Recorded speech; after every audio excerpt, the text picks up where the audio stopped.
The apostles are those who stand at the top of the world, collectively known as the 12 supernatural beings. The story goes that each of the apostles, dressed in a blue cloak with a deep hood, was incredibly strong. Some could control water volumes comparable to the oceans. Others confronted entire human empires. Moreover, they could create new worlds from their own flesh and blood, cradling them in their arms like babies. Among them is the most powerful apostle named Yulman, who has unlimited power. According to records, his fighting power far surpasses that of other apostles, but its origin is unknown. The highest category of danger is designated as an apostle, but when the apostles themselves disappeared, they gradually began to be forgotten, remembered only in legends. A dark-haired guy dressed in a formal suit and cape sneezed loudly. Scratching his nose, he looked back at the icy mountains with snowcaps surrounding him and thought with displeasure that soldiers would come to this cold as soon as possible and fight this small dragon. Ice Dragon Warcraft, Category Disaster. The most dangerous category in the existing classification of Warcraft has great destructive power. The brunette watched as the Ice Dragon led the various monsters of the north into the Thunderfield. In order to protect national security, the Empire of Guam immediately deployed its troops to defend. This battle will begin soon. The human warriors talked among themselves. Some asked whether their temporary detachment would be able to win. Others answered that only God knew the answer to this question. Finally, a cry was heard from a warrior at the front, which started the battle. The armored men, waving swords in one hand and holding shields in the other, rushed towards the army of monsters, led by the Ice Dragon with a roar. Huge giants brought down the power of their fists on them. Raising his head and opening his mouth in surprise, the knight watched as birds of prey flew down on him from above with a deafening roar. The human army, like toy figures, flew away from the blows of the enemies. The dragon, with its red eyes flashing, crushed knights left and right with its sharp wings. The guy stood on a high slope and, seeing the squad running away in horror, muttered that these soldiers were not opponents of monsters. Thoughtfully putting his finger to his lips, he thought that the disparity in combat power was too great. Most likely, the humans would soon lose. Suddenly, as if out of nowhere, a red-haired stranger appeared on the battlefield, calling for no panic. The brunette looked around in surprise, hearing a girl's voice in the icy mountains. She continued her speech by saying that if the opponent is stronger, it does not mean that they are losing. Standing on the edge of the ice floe, she released a stream of fire straight from her palm upwards. If she retreated now, everything would definitely end in failure. Lowering her hand, the girl directed the fire straight towards the ice dragon. This fragile-looking stranger's name was Sierra Charlotte. One of the 4 great mages of the Guam Empire, known as the Fire Witch, was appointed to lead this army. The people came to life, joyfully exclaiming that now, thanks to Madame Sierra, they had a chance to win. Pointing her hand towards the monsters, Charlotte loudly gave the order to attack. With their fighting spirit raised, the knights rushed into the attack with renewed vigor. A snowstorm, immediately after the fiery stream, covered the dragon with a huge shaft, and when the snow settled, the predator's eyes narrowed dangerously. The dragon flapped its wings, roared, and rose up. The people turned around in shock, and Sierra, who attacked it with the magic attack Fire Blast, could not believe that it was still moving. The animal released a large ice ball from its mouth, to then, the next second, spew ice and snow onto the human army, burying the warriors alive within themselves, killing them on the spot. The dragon flapped its wings, and the ice figures broke into several pieces right in the air. The Fire Witch, gritting her teeth, watched helplessly as her army perished. Unable to bear it any longer, she took a running start and jumped down, right into the thick of things. Raising her fiery sword above herself, Sierra shouted that she, as a mage of the Guam Empire, would not allow the dragon to win. The monster turned towards the sound, its eyes flashing with rage. The girl's sword landed with a clang on the dragon's icy tail. Their gazes, full of fury, stared at each other. Each one, calling upon magic, attacked the enemy with his weapon. But they were unable to touch each other. Charlotte jumped up, saving herself from the ice attack. The girl landed confidently on the cold ground. She formed a circle of fire around herself, from which flaming arrows separated, ready to fly at the ice monster at any second. He, without wasting any time, released from within another frosty, deadly portion of the blizzard. The witch rushed forward with a furious cry, followed by her faithful arrows. The dragon opened its fanged mouth and spewed out a magical ice ball. All that was left was to watch as ice and fire rushed towards each other. The two elements clashed in battle with a deafening sound. But the dragon's power turned out to be many times stronger, and the ice floe broke the fiery circle. Sierra squealed, realizing she was trapped.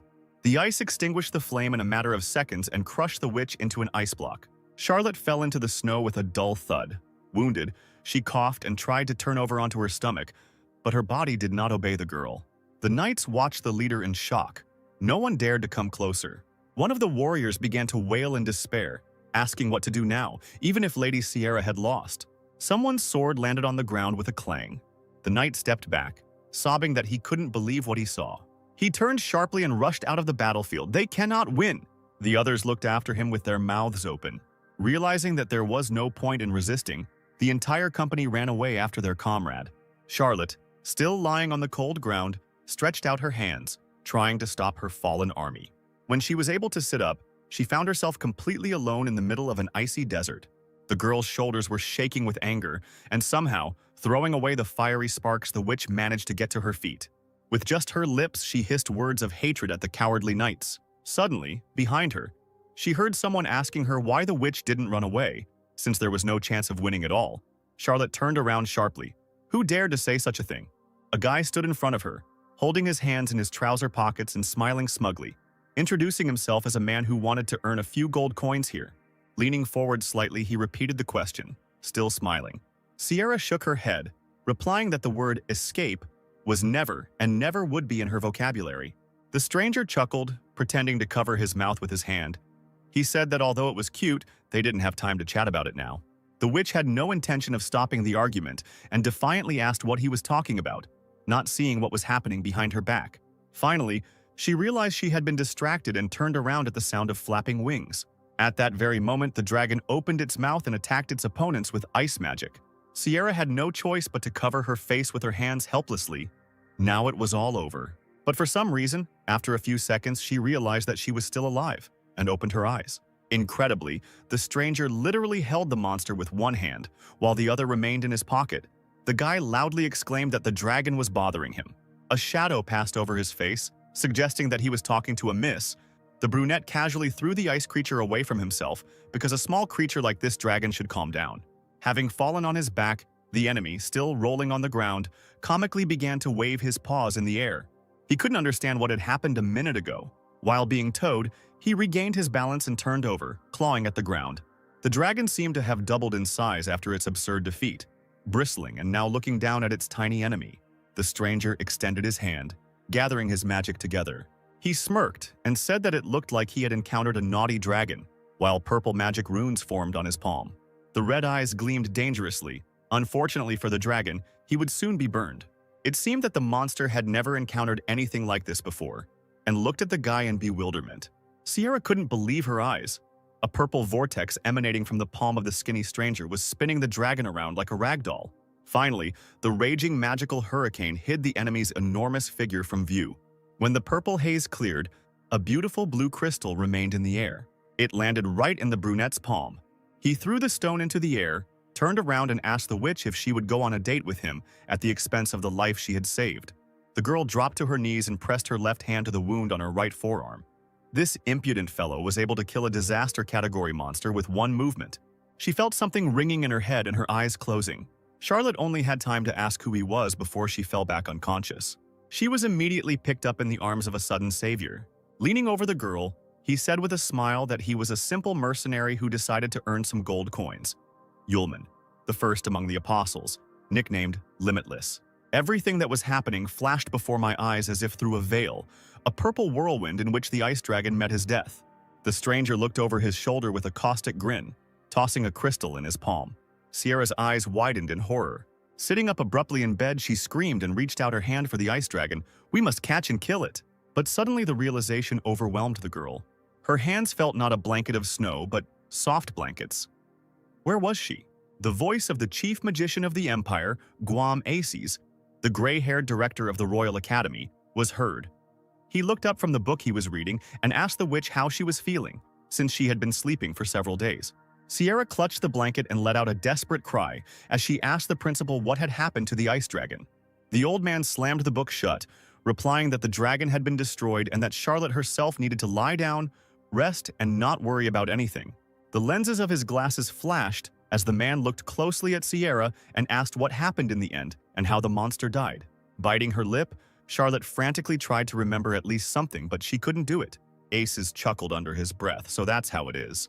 He brought a thing to the girl that looked like a small lamp the size of a finger, in which a purple light was burning, and asked her to take a closer look. Charlotte stared at the flames in shock. The mage said that when he arrived at the battlefield, the fire was next to the witch. Even when Sierra didn't come to her senses, it didn't disappear. Hellfire is a flame that humans can never manipulate unless it is. The witch clenched her teeth angrily and finished the director's speech. If this is not an apostle. The man, fingering the strands of his long beard, said that the apostles had long since disappeared. But since Hellfire had appeared in this battle, it meant that they clearly didn't know something. Aces placed the book on the table before leaving the room. Finally, he told the silently sitting witch that she had tried hard and should rest, so he was leaving so as not to disturb her. The old man, without turning around, said that in addition, the Empire would claim that it was Charlotte's squad that defeated the Ice Dragon. Then he finally turned around and smiled, comforting the dejected Sierra. After all, everything connected with the apostles would cause a lot of unnecessary panic, so the girl should just accept all the honors and praise. She, clutching the blanket with all her might, whispered to the rest of the room that she would do it. The people gathered at the walls of the academy, enthusiastically greeting Sierra and thanking her for the victory. Meanwhile, in the city tavern, one of the military detachments gathered to have a feast. Yulman sat in the corner of the bar, holding his forehead with his hand. He was worried that there would be a fuss when his identity was revealed. But then it dawned on the guy. He would never see cute girls who would treat him like a hero, because the apostle came to the world of people to find himself a girlfriend. Throwing a bag of things over his shoulder, he got ready to leave, and thought about leaving this city and hiding somewhere. Meanwhile, a detachment of Imperial warriors was heading towards the doors of the tavern.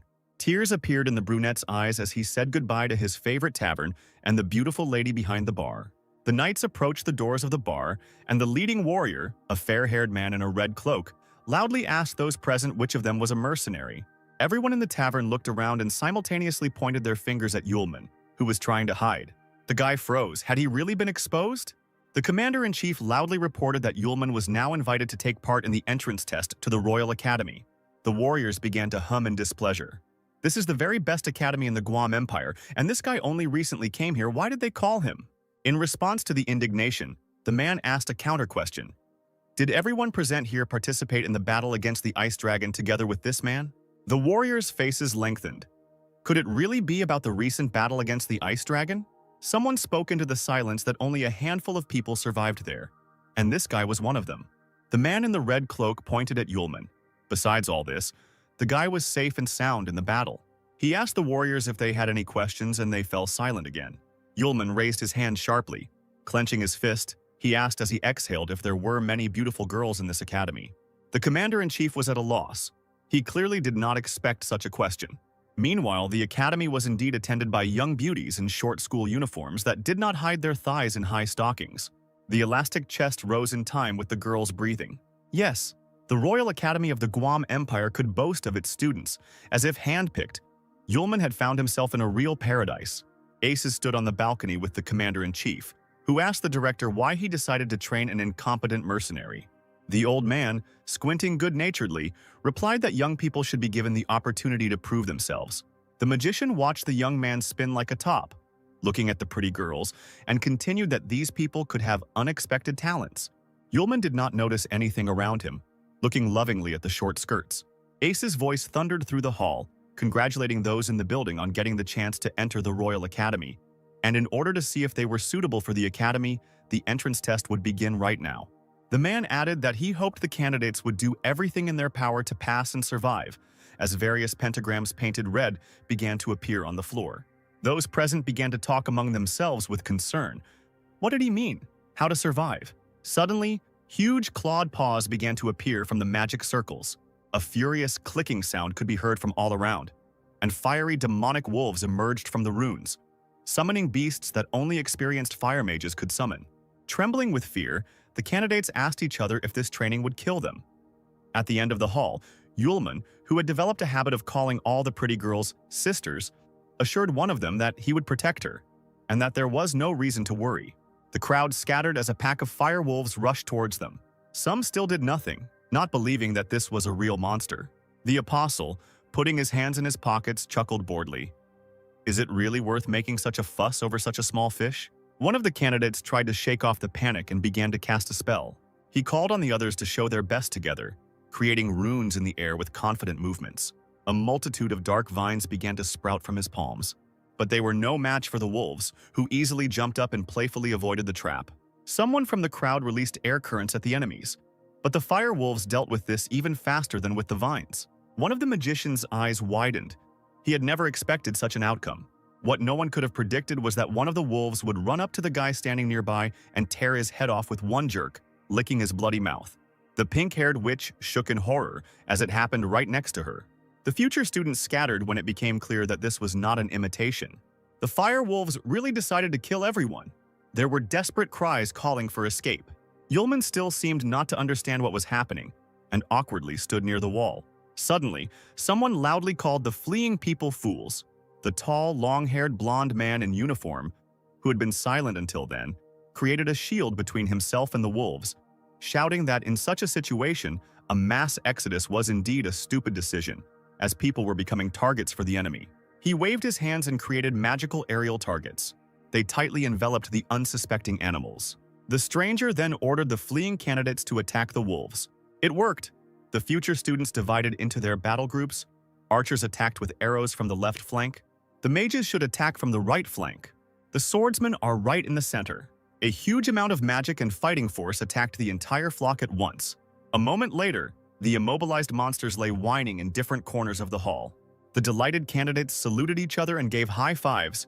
They did it. Loud cries of joy could be heard from everywhere that they had actually managed to win. But unfortunately, this was not the case. Red fiery figures were approaching the crowd. It wasn't the end, oh no! The flock suddenly merged into one huge bloody fiery dance.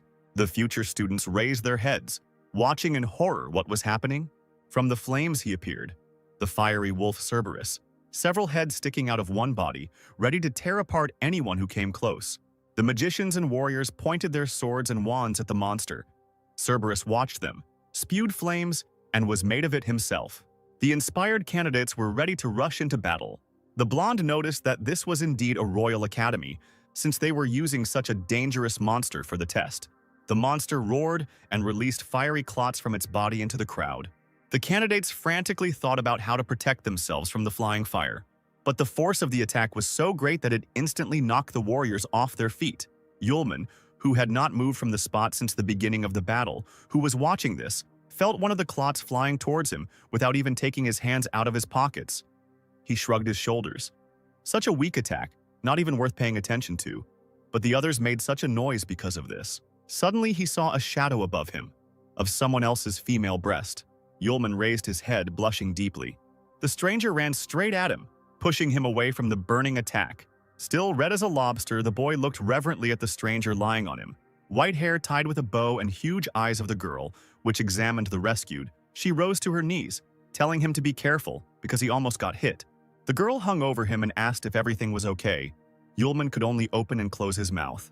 Another explosion went off, showering the couple with shards of glass and walls. The girl rose to her feet and walked away from Yulman, but turned around and wished him to be more careful next time. The discouraged boy sat on the steps and watched as the fragile stranger approached Cerberus, saying that the rest should be left to her. The apostle blushed again. She was really worried about him. Thoughts of battle faded into the background for him. Pressing his palms to his face, he realized that some feeling was making his heart beat faster. Meanwhile, the blonde girl swung her arm and created an ice boomerang, and the next moment she threw it at the monster. Ice boomerangs attacked the demonic dog from all sides.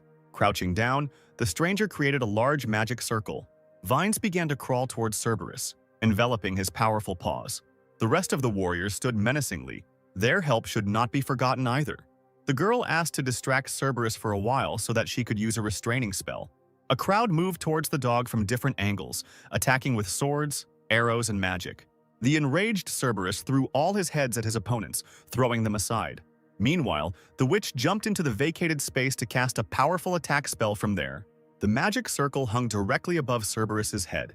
The dog raised its head and belched streams of fire in that direction. The girl stretched out her hands and created ice shackles. First, ice crystals stretched out under Cerberus, trapping the dog's paws. Then, from above, collars fell out of the magic circle for each of the monster's heads. Cerberus found himself trapped in ice, with ice collars around his neck and his paws shackled by ice floes. The surprised candidates opened their mouths. Could she really have done it? Yulman smiled dreamily. The test should be over soon, and he himself would definitely talk to this young lady later. Sierra, standing in the distance, smirked. No, this is not the end. Suddenly, a powerful stream of fire flew right next to the blonde witch's face. She turned around abruptly, not understanding what was happening. Right behind her, Cerberus was burning all the ice magic she had created with hellfire. With the teeth of 3 mouths clicking, he bit through the collars and trampled the ice under his paws. The girl jumped to the side.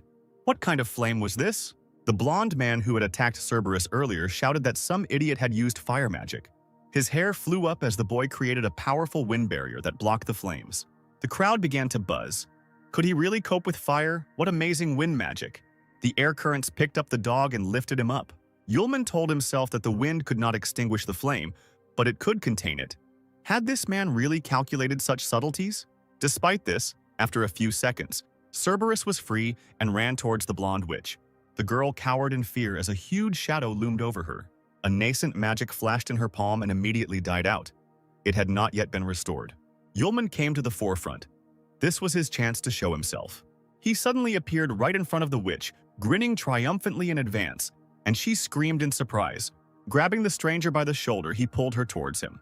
Turning away from Cerberus, Yulman hugged the witch, whispering that his sweet little sister shouldn't be afraid. The apostle's red eyes glittered with anticipation. He said pompously that this wild dog just needed to be kicked so that it would finally shut up, and he put his left hand forward, clutching the girl in his right. From the powerful magic, Cerberus flew sharply into the opposite wall and landed on it with a crash, destroying the surface. Yulman chuckled. He should be able to charm his little sister with this. He looked down and saw her face turn red and her eyes fill with tears. Without letting go of the witch, he asked worriedly if he had hurt her while kicking that dog. She, without moving, tearfully asked to finally let her go. And only then did Yulman realize what kind of softness and elasticity he had been feeling in his hand for a long time. The blonde witch pressed her fists into his chest and turned her head away, asking him not to touch her. The apostle, blushing, quickly walked away and put his hands forward, apologizing and assuring that he didn't do it on purpose. Both of them, blushing, stood at a distance from each other. The other guys, watching this scene, were indignant. How dare this scoundrel use such a moment to touch the goddess? And when did he even manage to approach her? A clear female voice was heard. At this point, their test was over. The crowd parted, and a beautiful, stately woman appeared before those present. She stood at the ruined steps, her arms folded across her chest. One of the candidates, covered in scratches and with some of his clothes charred, asked in surprise who she was. The stranger sternly introduced herself, Sarah, deputy director. The blonde man who attacked Cerberus with his strong magic asked the woman reproachfully what the hell happened here, and she was surprised by the question. Then the guy pointed his finger at the lifeless body of one of the students. Could a regular test for the Royal Academy really just kill people? Sarah narrowed her eyes and smiled mysteriously. Before the blonde could even blink, the deputy director seemed to use magic to draw out all the destruction, human, and that which had affected the building itself. Moreover, from the way the supposedly dead students gradually disappeared, it became clear that this was just an illusion. The woman waved her long hair and found translucent cards in her hands. She laughed. What did they say about the students? The blonde looked at Sarah in bewilderment. Was this really puppet magic? The warriors were talking among themselves about the rumors that there was a deputy director of the Royal Academy who could control objects using magic. Sarah stepped forward and said that now that everything was settled, she wanted to say a few words. First of all, the vice principal wanted to congratulate the remaining people on passing the test and being accepted into the ace class of the Guam Royal Academy.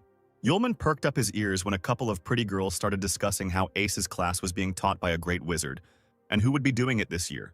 The boy's eyes lit up. What if it turns out to be his cute little sister? Sarah caught everyone's attention again, announcing the teacher of Ace's class. A shock of red hair flashed before Yulman's eyes. He took a step back in surprise. The vice principal introduced Sierra Charlotte, the new class leader and the person in charge of the students. She sternly glanced at those present with her blue eyes. The blonde witch opened her mouth in admiration. The fire witch herself would teach them. Sarah said that it seemed like everyone had heard of Sierra's teacher reputation, but if there were any other questions, they could ask her directly. Sierra said goodbye to her deputy, who said she needed to get back to her duties and left the room. The crowd enthusiastically clung to the girl, bombarding her with questions about what they would do now. Yulman, meanwhile, tried in every way to avoid being seen. Sierra, arms folded across her chest, was deadly serious as she explained that the students were free for today, but that tomorrow, at 7 o'clock in the morning, they needed to gather at the training grounds to practice fighting. After a long silence, she added that she hoped that the warriors would get along with each other, and if there were no more questions, those present could disperse. But the long-haired magician was not going to let her go so easily, he called out to Charlotte. She turned around, unhappy that she had been distracted. He shouted that if they got into the ace class because of her strength, then why did that guy get through too? Naturally, he could not help but notice Yulman creeping from the center of the hall, and in his speech he singled him out from the crowd. The apostle forced a smile. Calm down, you need to control yourself. Sierra looked at the guy with confusion and asked what was wrong with him. Yulman was immediately buried under a pile of accusations.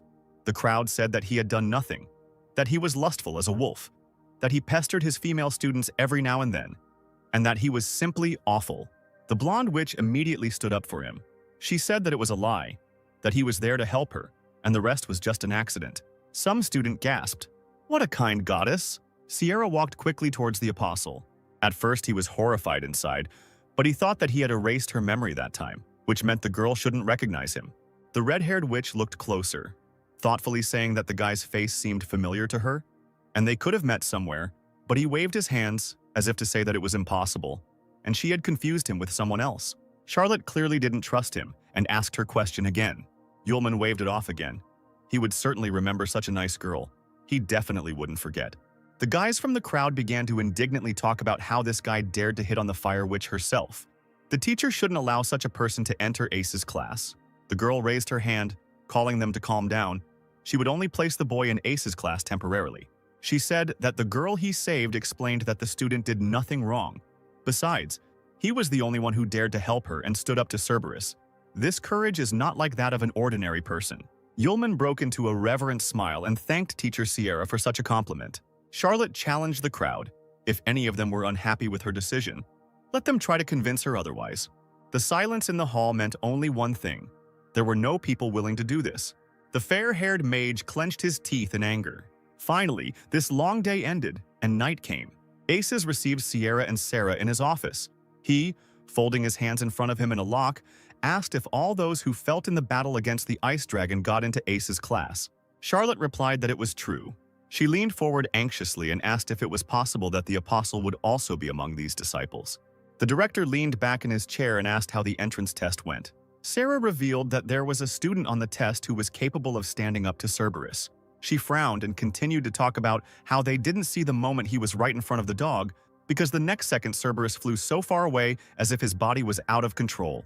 The old man thought for a moment and replied, "If the monster flew away, then perhaps the student used talent magic. Spells that ordinary magicians cannot use, only a few, and very capable ones. Talent magic is the rarest type of magic." Sierra convinced herself that maybe this was true. Aces looked at the large grandfather clock opposite and advised the girls not to think too much about the apostle, as it was already quite late, and sent them off to rest. The witches bowed and prepared to leave, wishing the director a good night and a good rest. A few seconds later, the door slammed behind them. The old man muttered something into his beard. He reached into his desk drawer and grabbed the beautiful carved handle. In the box there was a lamp with a purple, hellish flame blazing in it. Taking the jar in his hand, the director stared at the light, and his loud sigh echoed throughout the office. Yulman, dressed in an academy uniform, walked sadly around the yard, complaining about having to get up so early. He yawned sweetly. He really wanted to sleep, but the dream immediately disappeared as soon as he noticed the blonde crown of the witch he had saved. Sparks danced in her eyes. This was yesterday's little sister. It was high time to talk to the stranger. He ran towards her, shouting greetings as he went. He suddenly turned deeply red and ran closer. The witch's chest swayed as soon as she turned around. The guy almost fainted from this sight. He was in heaven. The girl, tucking a strand of hair behind her ear, asked in a gentle voice what he wanted. Yulman's cheeks turned red, and he awkwardly recalled yesterday's incident during the test. The witch also blushed deeply. She denied it and assured him that everyone had misunderstood everything, and that she should thank her savior. The student giggled and asked his name, introducing herself as Aisha. Yulman began feverishly thinking about how to avoid pronouncing his real name. He replied that his name was Lu, just his first name. no last name. Aisha noted that the name suited him. The apostle awkwardly scratched the back of his head and suggested that they go to class together. A long-haired blonde man watched them from afar. He growled quietly, still unhappy with the presence of the impudent guy. Finally, the students gathered in the large hall, and Sierra, standing in front of them, suggested that the lesson begin. She put her hands on her hips, cast magic runes on the floor, and announced that today the students would fight each other, and their opponent would be. But Charlotte didn't manage to finish speaking because a huge fire tiger jumped out onto the crowd right from the circle. The student, clearly one of the smartest in the class, noted that the Yang tiger, although a normal fire-type summon beast, had great firepower. The long-haired mage mockingly said that they would be dealing with only the Yang tiger. Was it really fair to the tiger itself? Charlotte immediately retorted. She didn't say that there would be only one animal. There will be a lottery whereby students will be divided into pairs, with 2 people with the same number forming a group. While she was saying that they would have to defeat the tiger within an hour, more and more huge saber-toothed cats appeared behind her. Yulman unfolded the sheet. There was number 7. Aisha got the first number. The guy whined that fate was not at all kind to him. Meanwhile, someone approached the witch, and she turned around at the sound of footsteps. The long-haired mage bowed respectfully to her and introduced himself, saying that he was very lucky to have the opportunity to team up with such a beautiful miss. His name was Kyle, and the boy was the eldest son of the Smith family. But the witch seemed unimpressed by Kyle's attempts to charm her, and worriedly suggested that they first discuss battle strategy, since they had little time left. The magician waved his hand at those present and confidently replied that, compared to the others, he believed that one person would be enough to defeat the Yang tiger, so let the girl let him figure it out. Aisha wanted to say something but didn't have time. Kyle had already started walking towards the tigers, saying at the end that it wouldn't take long. He thought with a cheeky smile that, with the strength of his family, he would deal with the tiger, and then this girl would take care of him. The magician stopped a few meters from the fire tiger. He held his hand out in front of him, conjuring something, saying that the animal looked very cute. The wind blade spell swept through the hall like a whirlwind, heading towards the monster. Sierra, who was watching this, thought that Kyle's talent magic was a broken limiter. It could increase the outgoing magic attack by 1 level.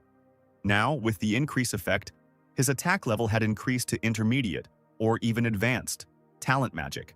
Ian made a furrow in the stone floor with his claws, flying back a couple of meters. The wildcat's yellow eyes narrowed with rage. He roared and released a burst of fire from his mouth.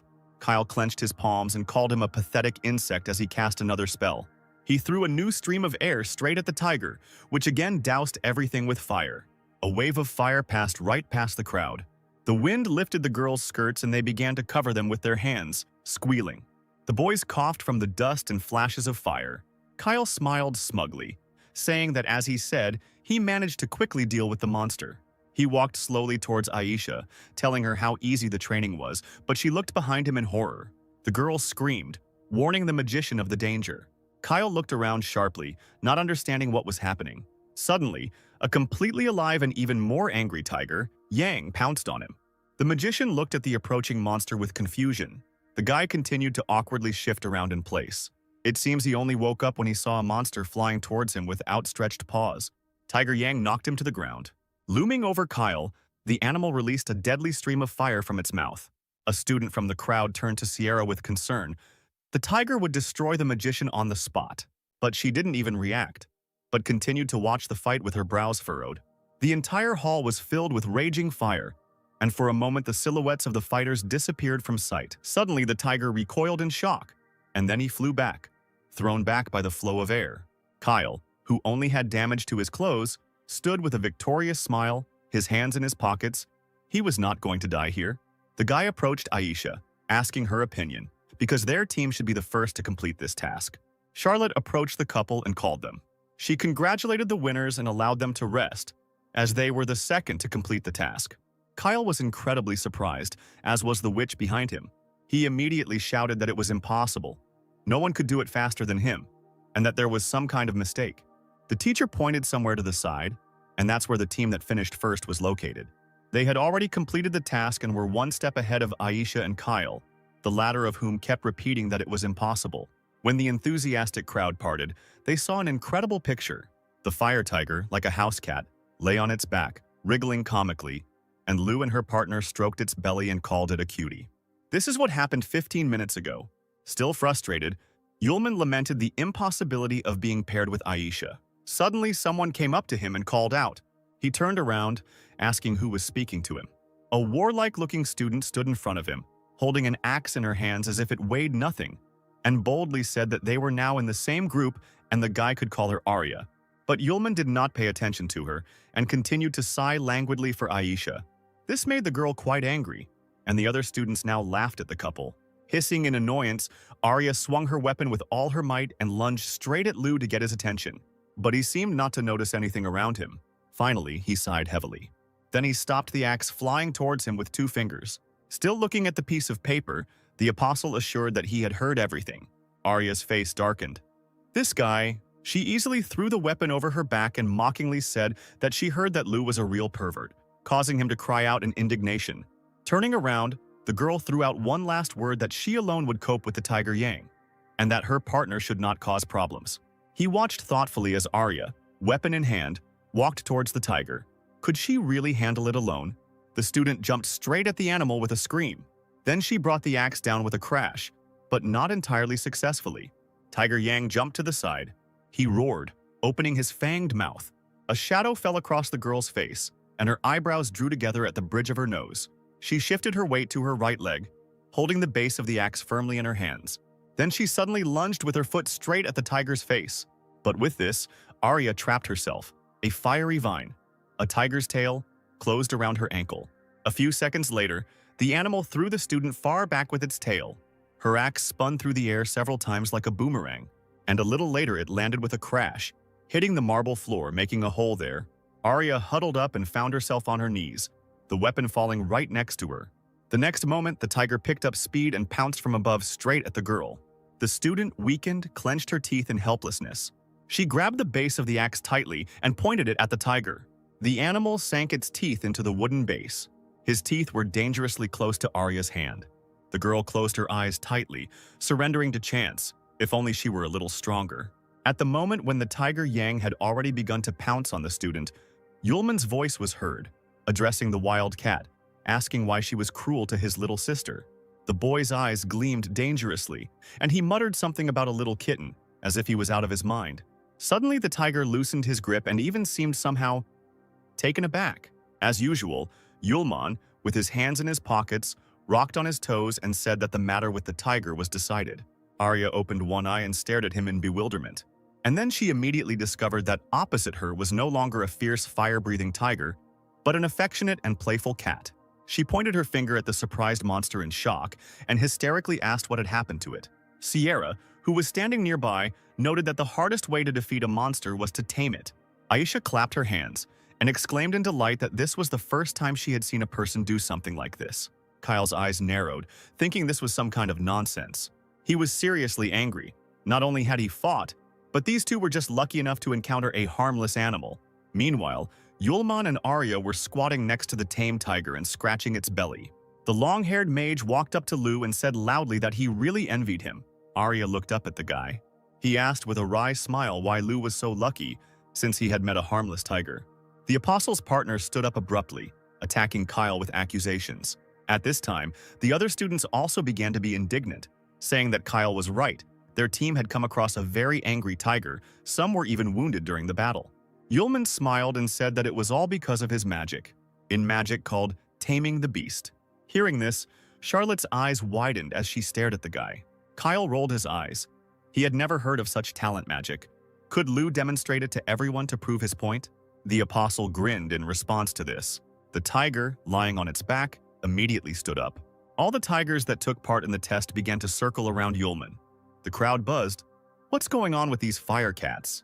The apostle did not answer, but only looked away. As if on command, the entire pride lay down on the floor and bent over in something like a bow before Yulman. He, smiling from ear to ear, quoted the proverb, "If you don't see it, you won't believe it.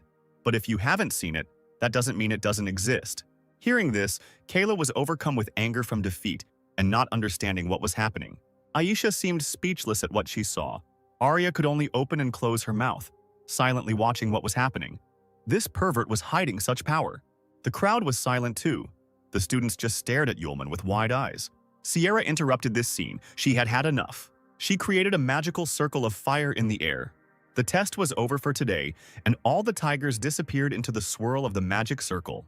The teacher walked up to Lu and sternly asked when he would register his talent magic. The guy scratched his cheek and replied that no one asked him to do this. Charlotte bowed and apologized to the students, as she urgently needed to visit the academic affairs office and bring in new information. The girl let the students go and went to the exit, while the apostle thought that, fortunately for him, in one of the human novels that he had read, there was talent magic, taming, which meant that Sierra should not suspect anything. The sun illuminated the inner courtyards of the academy. Arya, Yulman, and Aisha were walking along the alley. Arya slapped the guy hard on the shoulder and exclaimed that she didn't expect such strength from such a pervert, and that he was a good guy. The apostle was indignant at this and asked not to call him that, because he had a name, Lu. Aisha chuckled softly as she listened to their bickering. The fun was interrupted by Kyle appearing in front of them. He dryly addressed Yulman, that now he understood what kind of talent magic it was, and it was not surprising that Cerberus from the entrance test did not attack him. The other disciples, hearing this, looked at each other. It really seemed like the truth. The apostle sighed. Well, here it goes again. The warriors continued to talk. Someone said that with the ability to control the summoned beast, the guy could have directed Cerberus to attack the others. He was told that Lu could have done it deliberately in order to have the opportunity to touch the goddess. The apostle was amazed at how developed the human imagination could be. Arya spoke up in his defense, loudly saying that this couldn't have happened, because if Cerberus had been set on the students, would they have been able to pass? This made sense. The warriors did not know what to answer. Aisha couldn't stand the injustice and said that talent magic requires great ability and long training. Besides, the wind barrier that time was unlikely to resist Cerberus, and Lu saved her, and the girl feels only gratitude. She expressed the hope that the students will not make erroneous assumptions. Kyle growled at Aisha's words. She said that the wind barrier wouldn't be able to stand. What impudence! The guy's fists involuntarily clenched, ready to pounce on the enemy, whom they were also protecting. He couldn't believe that the student was lying to help that freak. Yulman sincerely thanked the blushing Aisha, to which Arya jealously reminded him of herself. There was silence in the director's office, interrupted only by the ticking of the large grandfather clock. Suddenly, there was a knock on the door, and the director allowed them to enter. Sierra literally flew into the room saying that she had found him, a man with the magic talent of taming. Aces sat up straight in his chair in surprise, his fingers clasped together tense. The man asked how strong the beasts were that this student could control. Charlotte thought for a moment and replied, "It's not clear yet. It seems like he can instantly tame a beast like Cerberus." Aces ordered the teacher to find out as quickly as possible. The trio of new friends strolled lazily around the building. Arya stretched sweetly, regretting that the time for rest ended so quickly. Aisha, studying the scroll in her hand, remarked that if she was not mistaken, the class would be studying history today. When Lu asked again, she replied that she had heard that it was a subject that looked deeply into many major historical events. Yulman's eyebrows drew together, and he hoped that they wouldn't talk about the cities he had bombed. Suddenly, Arya saw Sierra and greeted her. Aisha and Yulman exchanged glances. The guy was dejected. He had a bad feeling. Charlotte immediately, without any ceremony, called the student to the court tower. The inside of the court tower was decorated with statues of 4 beautiful maidens on columns, located around the arena with signs inscribed on it. Sierra and Lu found themselves right in the center of the arena. The area was also illuminated by 4 multicolored magic balls on high stands. Yulman smiled awkwardly, wondering why Miss Sierra brought him to this place. The girl replied that she wanted to ask the student a question. Suddenly, a circle of fire formed around the arena, and the teacher herself rose into the air and, warningly, said her name, then said that she would ask her question only once. Would Lu become the Fire Witch's apprentice? The guy was taken aback. It was very sudden. Sierra smiled triumphantly in advance. She was sure that no one would refuse to be a student of the great imperial magician. But her expectations were not met. Yulman crossed his arms in front of himself, apologized, and refused. At first, the Fire Witch did not understand what exactly the guy answered. She smiled and asked to wait a little. But then the realization dawned on her mind. Sierra screamed, pointing her finger at Lu, who stood calmly. She was beside herself and yelled at Yulman, unable to believe that he dared to refuse. The guy rolled his eyes once again. Yes, he is only here to find himself a wife, and he is not going to become someone's apprentice and work hard. Suddenly, his eyes sparkled. Lu thought out loud that there was no rule that prohibited a student and teacher from getting married.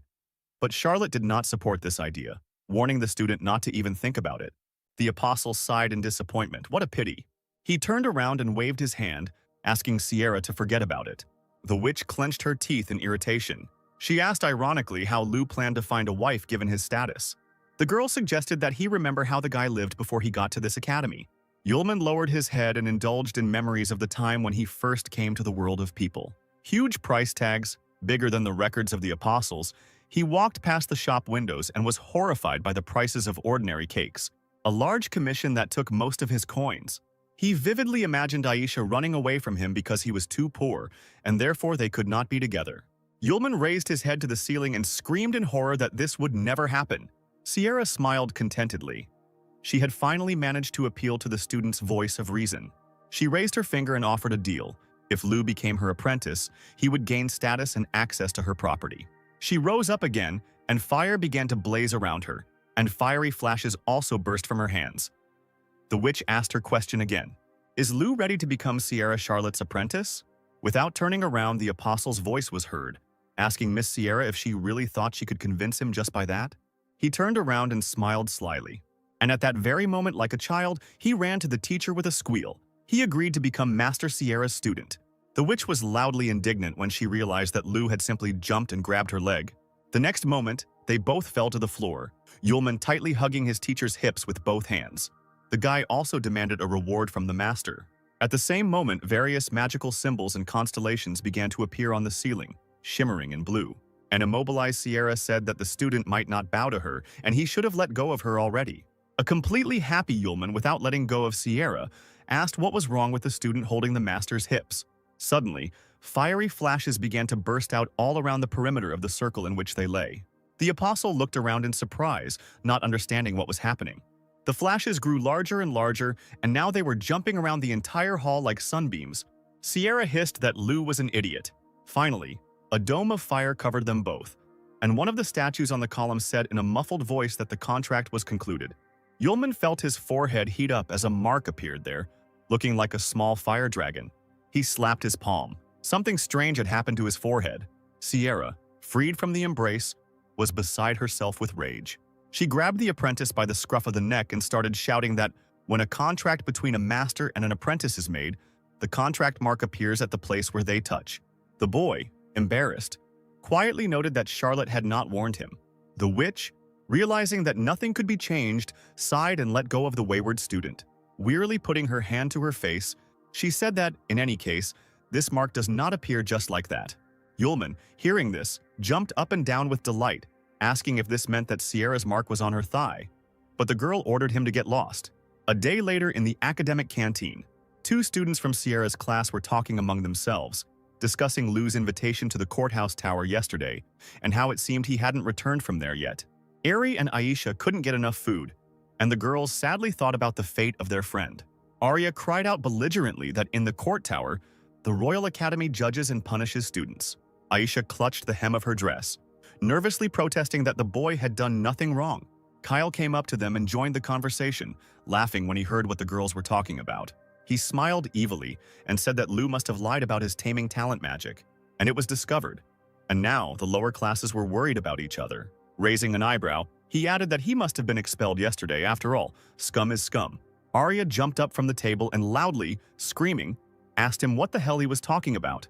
Aisha tried to calm her classmate down, but she failed.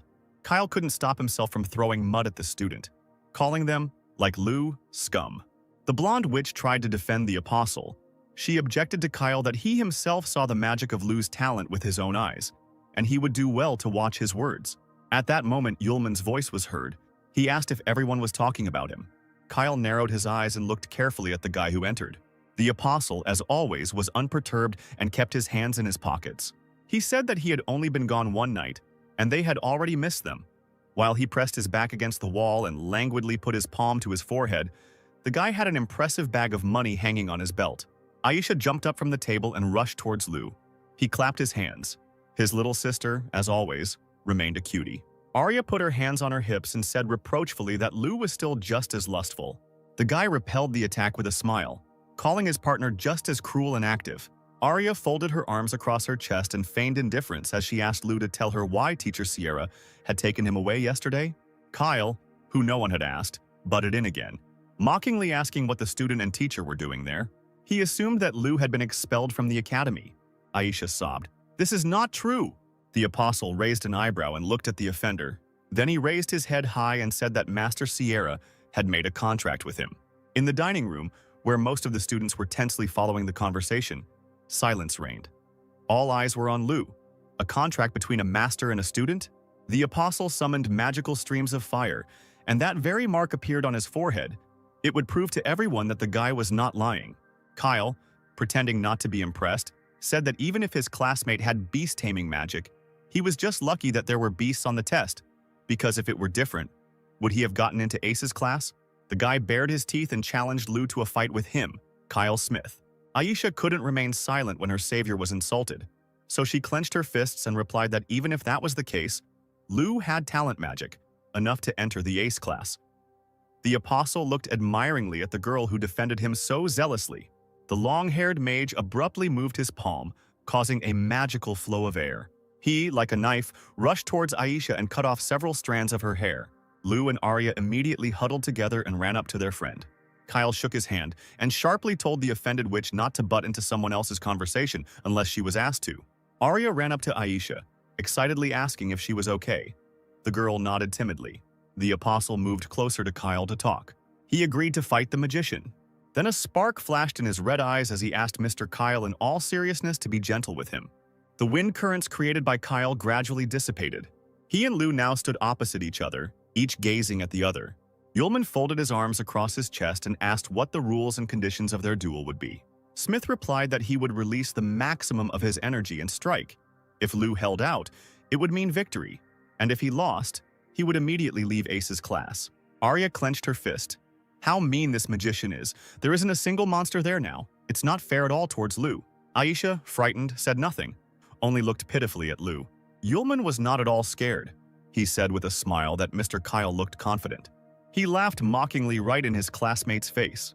At first, he continued to stand motionless, then air magic runes formed in the air. From the small whirlwind that appeared, the magician pulled out a superbly constructed sword. The apostle raised his eyebrows in surprise. Aisha, who had retreated to a safe distance, stood at the stands, but upon seeing the appearance of the weapon, she jumped up and shouted that this could not be. Arya, who was standing behind her, asked what was the matter. The witch, looking somewhere into the distance, told a legend. One day, the ancestor of the Bale family received a gift from the king of the elements. Countless amounts of gold and silver that did not fit into the carved chests. And one of the rarest treasures is the magic sword. Aisha wondered if she remembered the name of the weapon for sure. It was he, that same famous and unattainable Excalibur. Yulman smiled slyly, saying that Kyle had an interesting sword. He bit his index finger and set new conditions. If he lost, he would not only leave the class but also leave the academy. Holding Excalibur in front of him, the blonde brazenly replied that Lu had finally realized that he didn't belong here. Yulman ignored the attack, but offered to take Kyle's sword if he won. The magician tensed up when he heard such a proposal, not that he was unsure of himself. At the podium, Arya, in her usual manner, screamed, calling Lu a pervert and wishing him to deal with Kyle. The apostle smiled and mockingly asked Kyle if he thought he could lose. The offended blonde clicked his teeth and accepted the conditions. He told his opponent not to blame him for the lack of beasts that could help block Excalibur. Kyle, twirling the sword in his hand, urged Lu not to ask for mercy. Smith, moving the sword in front of him, began to cast spells in an ancient language. Yulman, who stood calmly in the same place, watched this and noticed that the weapon was releasing magical energy quite well. The girls caught their breath at the tension in the air. Kyle swung with all his might, and he rushed at the apostle with his sword at the ready, using the air sentence spell. Yulman only smirked at this attack. He lazily extended his left hand and held it out in front of Kyle. In a matter of seconds, the apostle created a fiery shield, which the unsuspecting Kyle struck with all his might with his sword. The magician exhaled in amazement, and the air currents from his magic covered Aisha and Arya with their heads. The air cloud completely hid the battlefield and the fighting students. The girls leaned forward, trying to see at least something. Who would win? Kyle stared ahead, unseeing. How could this bastard do it? The apostle, hiding his eyes under his bangs, said that they should not waste time. Smith stared at his opponent in shock. Lu, meanwhile, was already holding the sword in his hands, carefully stroking the blade, saying that he would accept Excalibur. He continued mockingly, thanking Mr. Kyle for his generosity and gift, while Kyle stood in front of him and clenched and unclenched his fists furiously. Iria and Alicia, jumping up and down with anticipation, loudly asked Lou if he was okay. Yulman turned his head to Kyle, reminding him of the attack on Aisha, and expressed hope that this would not happen again. At this, his red eyes lit up with a dangerous fire. The blonde still seemed unable to accept his defeat and looked at Lou with wide eyes. Yulman, seeing his enemy approaching him again, sharply extended his right hand, not letting go of Excalibur in his left.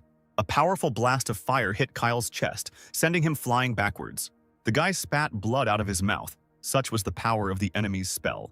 Smith flew quite a distance, and eventually, with a deafening roar, it hit the opposite wall, partially destroying it.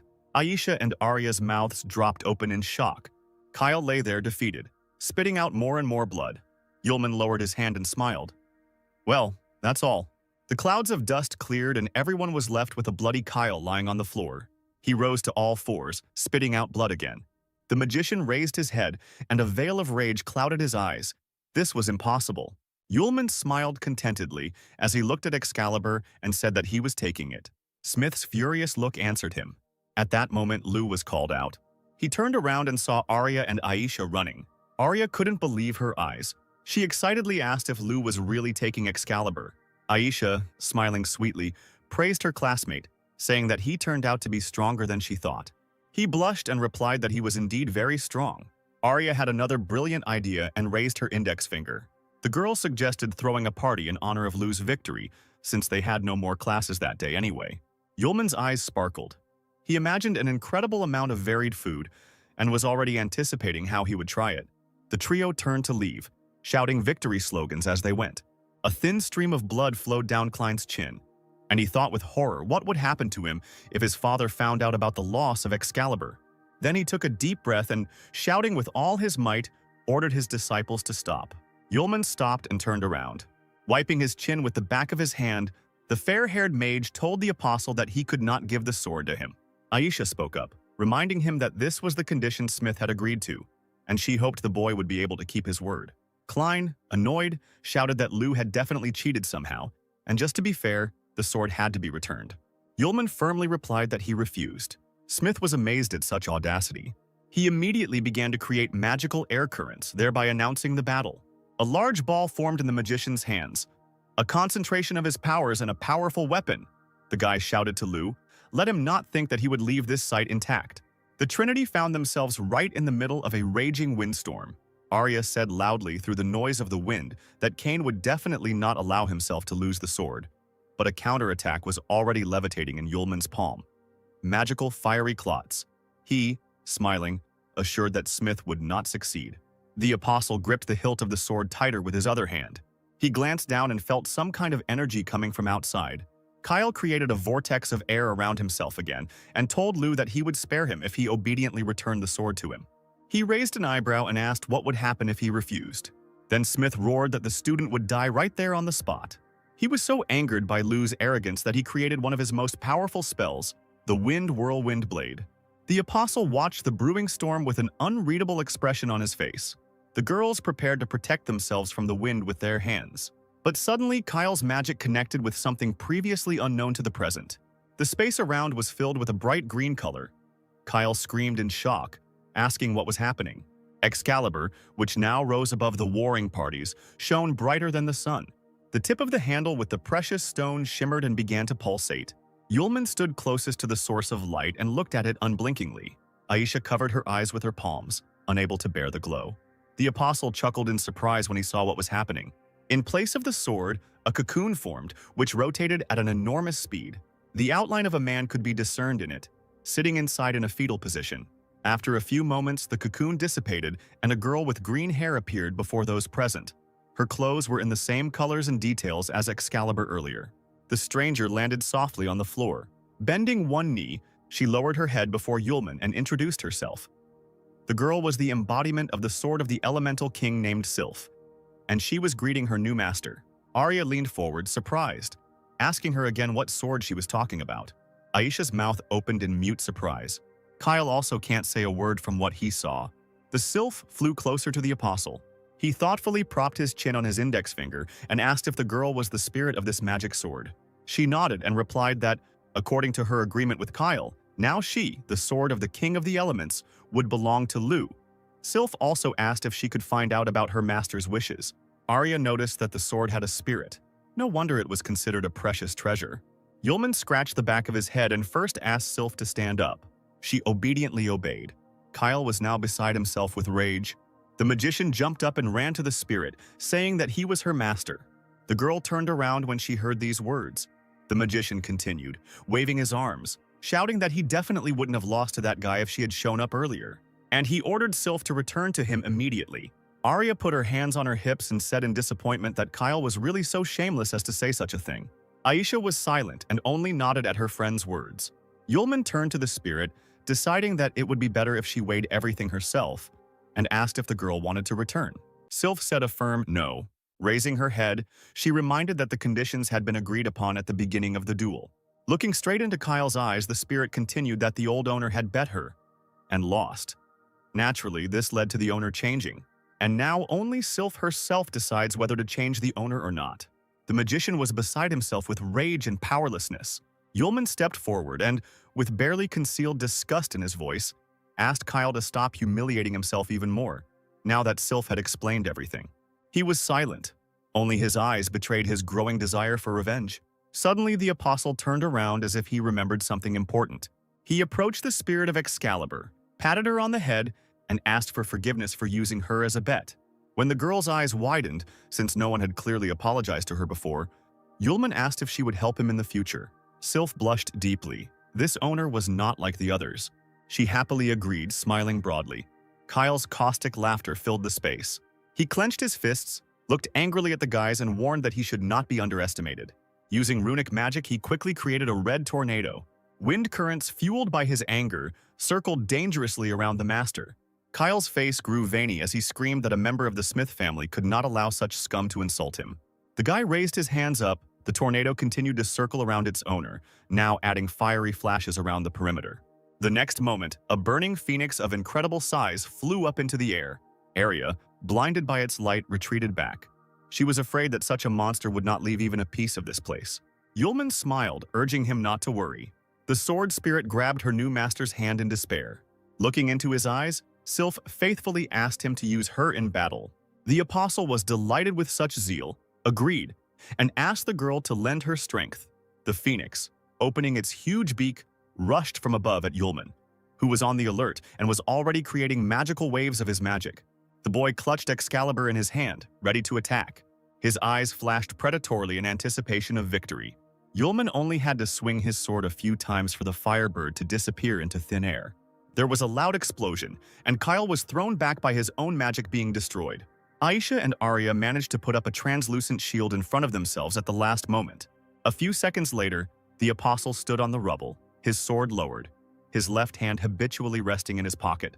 Aisha pressed her hands to her chest and peered into the thick fog from the destruction of the stone floor and magic. Arya looked around with delight, her mouth open in admiration. Kyle lay on the floor, bruised and distraught. It was all over for him now. Sometime later, Yulman and his companions came to the restaurant. The seated guests, mostly their fellow students from the academy, took notice of the loud company. Arya grabbed the menu from the counter and waved it in the air, happily suggesting they celebrate their victory over Kyle. The company sat down at a large table, which was soon filled with various dishes, which were quickly brought by the waiters. The mouth-watering and bright desserts, of which there were no fewer than main courses and appetizers, were especially eye-catching. Sylph thoughtfully propped her chin on her hand, deciding what to do first. She had never seen such food before.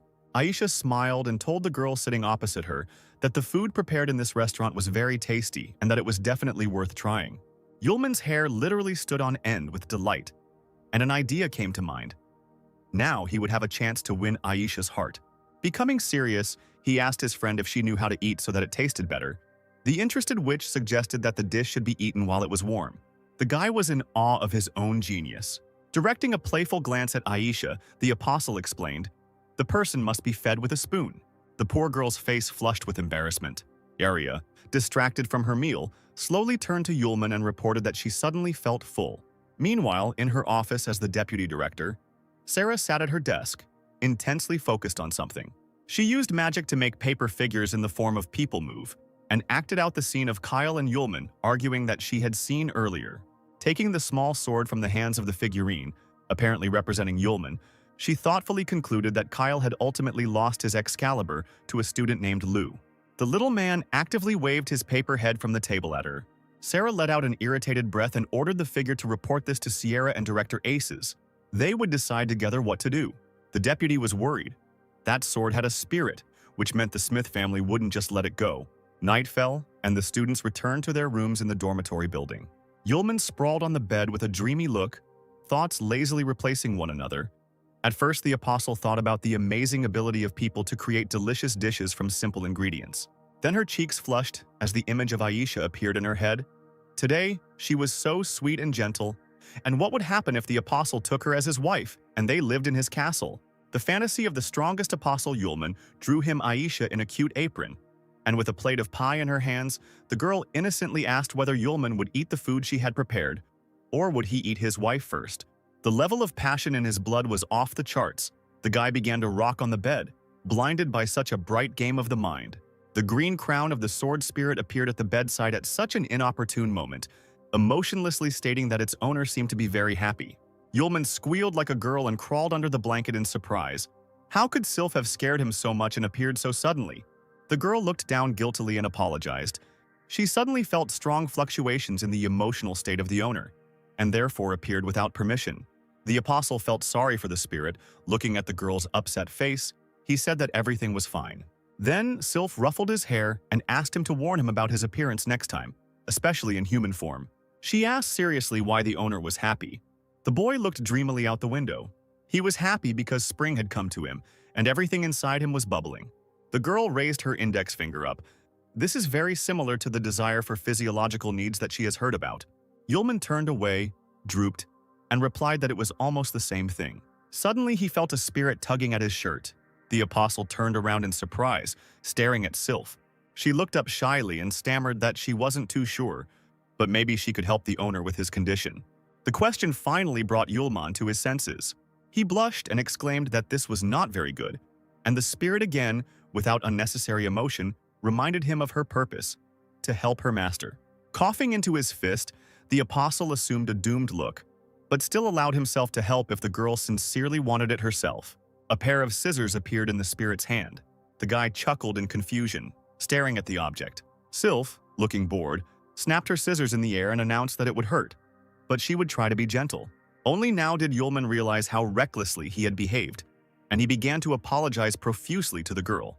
At this time, Sierra Charlotte was sitting on her bed in her bedroom with a stack of papers in her hands. She muttered thoughtfully to herself about the discrepancy between the surname of one of the students and the general.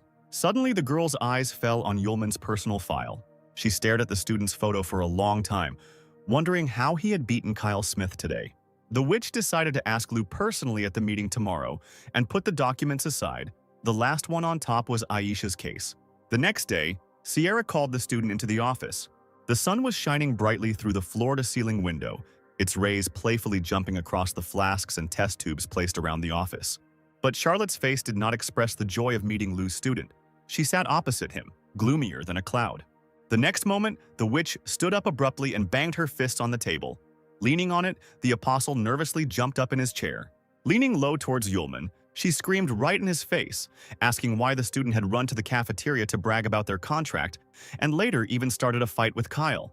The witch sat back down in her chair, but was still angry. It was as if Lou was deliberately creating problems for her. He raised his hands up, defending himself, and asked the master to calm down. Sooner or later, they would find out about this anyway. Sierra stood up and walked around the table, hands on her hips, demanding an explanation about the duel with Kyle. The apostle opened his eyes wide and began to lament that Smith had been the first to suggest a duel, and he looked at him so angrily at that moment as if he wanted to kill him.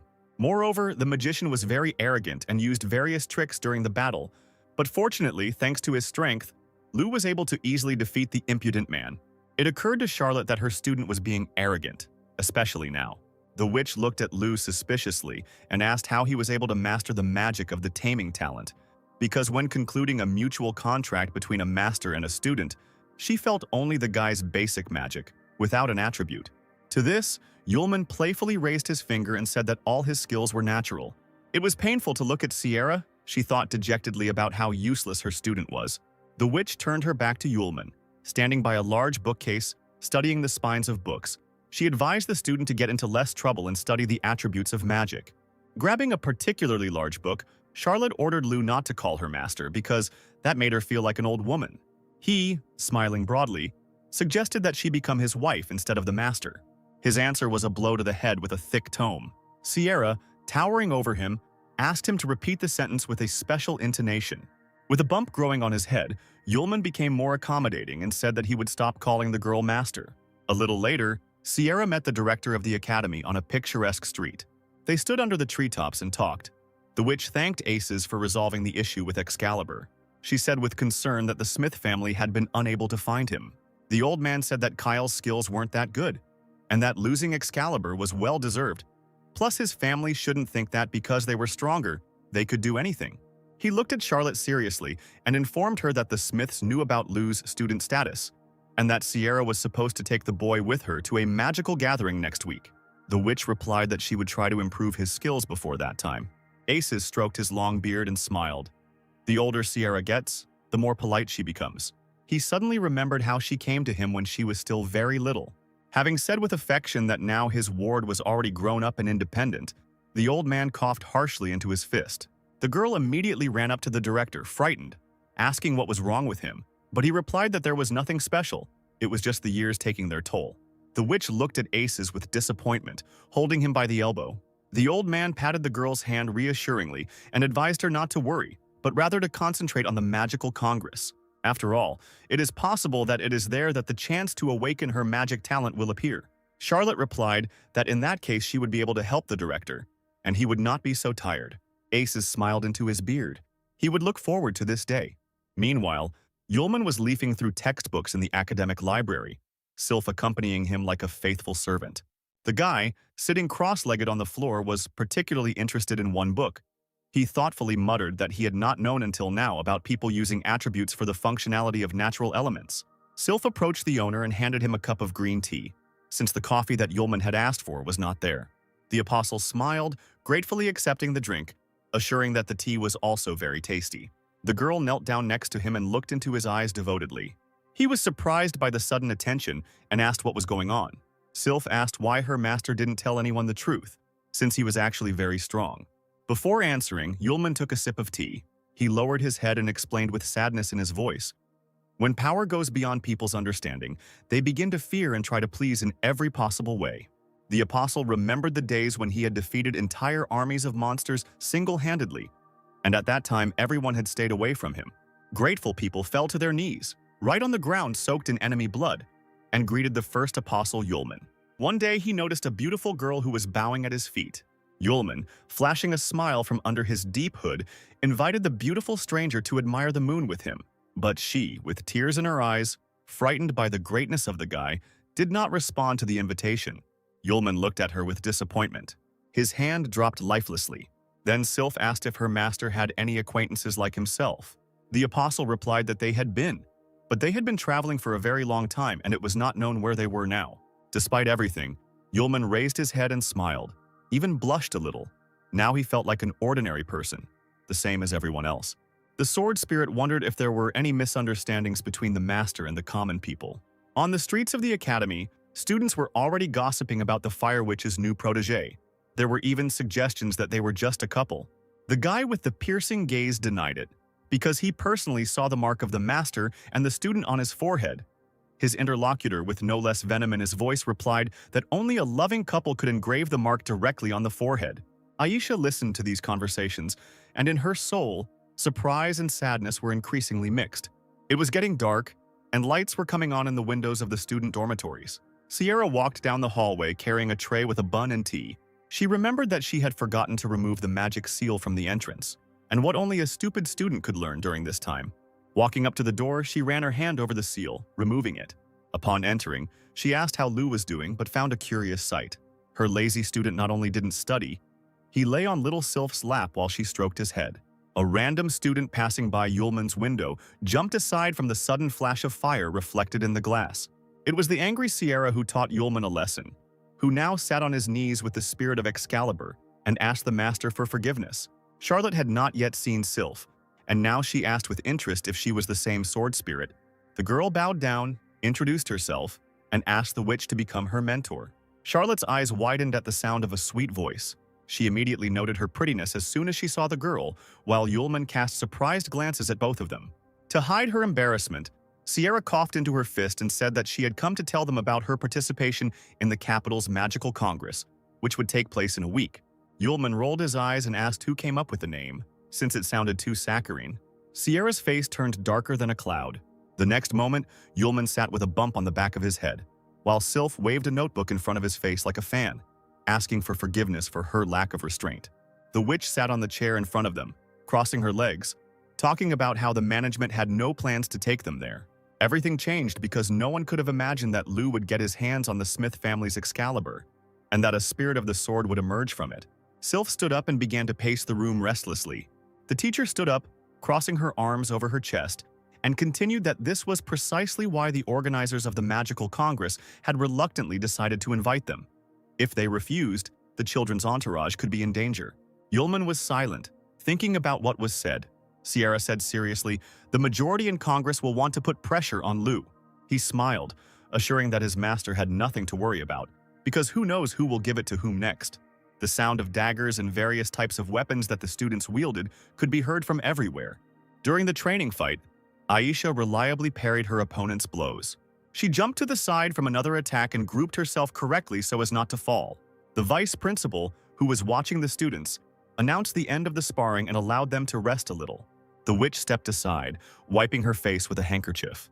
Behind him, conversations began again. Many had not seen Kyle for a long time. A group of guys discussed how it was because of his conflict with Lou, and now Kyle was facing off against the Fire Witch herself. They had no idea that Lou was picking on powerful people. Aisha immediately became sad when she heard gossip about her friend. At that moment, a male figure appeared at the entrance to the training hall. The girl looked in that direction with hope. It was Yulman, who heard all the talk about himself. He looked up at the gossips and said that during his absence from training there had been too many annoying flies here. Groups of students suddenly began to scurry about, as if remembering that the deputy director was calling them and they needed to leave immediately. Sarah was surprised by the sudden appearance of students near her. Aisha ran up to her friend and asked why he came here. He pulled a rose out of his inside jacket pocket and handed it to the girl, saying that he had come to visit his charming and beautiful Aisha. She blushed and lowered her eyes and replied that Sylph and teacher Sierra were the ones who were beautiful and charming. Yulman was very surprised by these words. The witch, having accepted the flower from the boy, sadly explained, she heard the students talking about Lou's trip to the capital's magical congress. The apostle smoothed his hair, nodding meaningfully. Theatrically running his hand over the back of his head, he asked Aisha not to be bored in his absence. Arya, who had come up to him with an axe in her hands, ruined the moment. They hadn't seen each other for only a few days, but no matter how much you feed the wolf, he still looks at the forest. Yulman, putting his hands in his pockets, cheerfully asked his friend if she had already received a scolding during sparring today, to which the girl almost attacked him with her fists. The upset Aisha was still quite amused by her classmates' squabble. On the tower of the academy, the flag of the educational institution fluttered in the brisk wind. Yulman and Sylph stood in the square near a large carriage drawn by several white horses. An angry Sierra looked out of the carriage window and called out to the boys, ordering them not to delay their departure.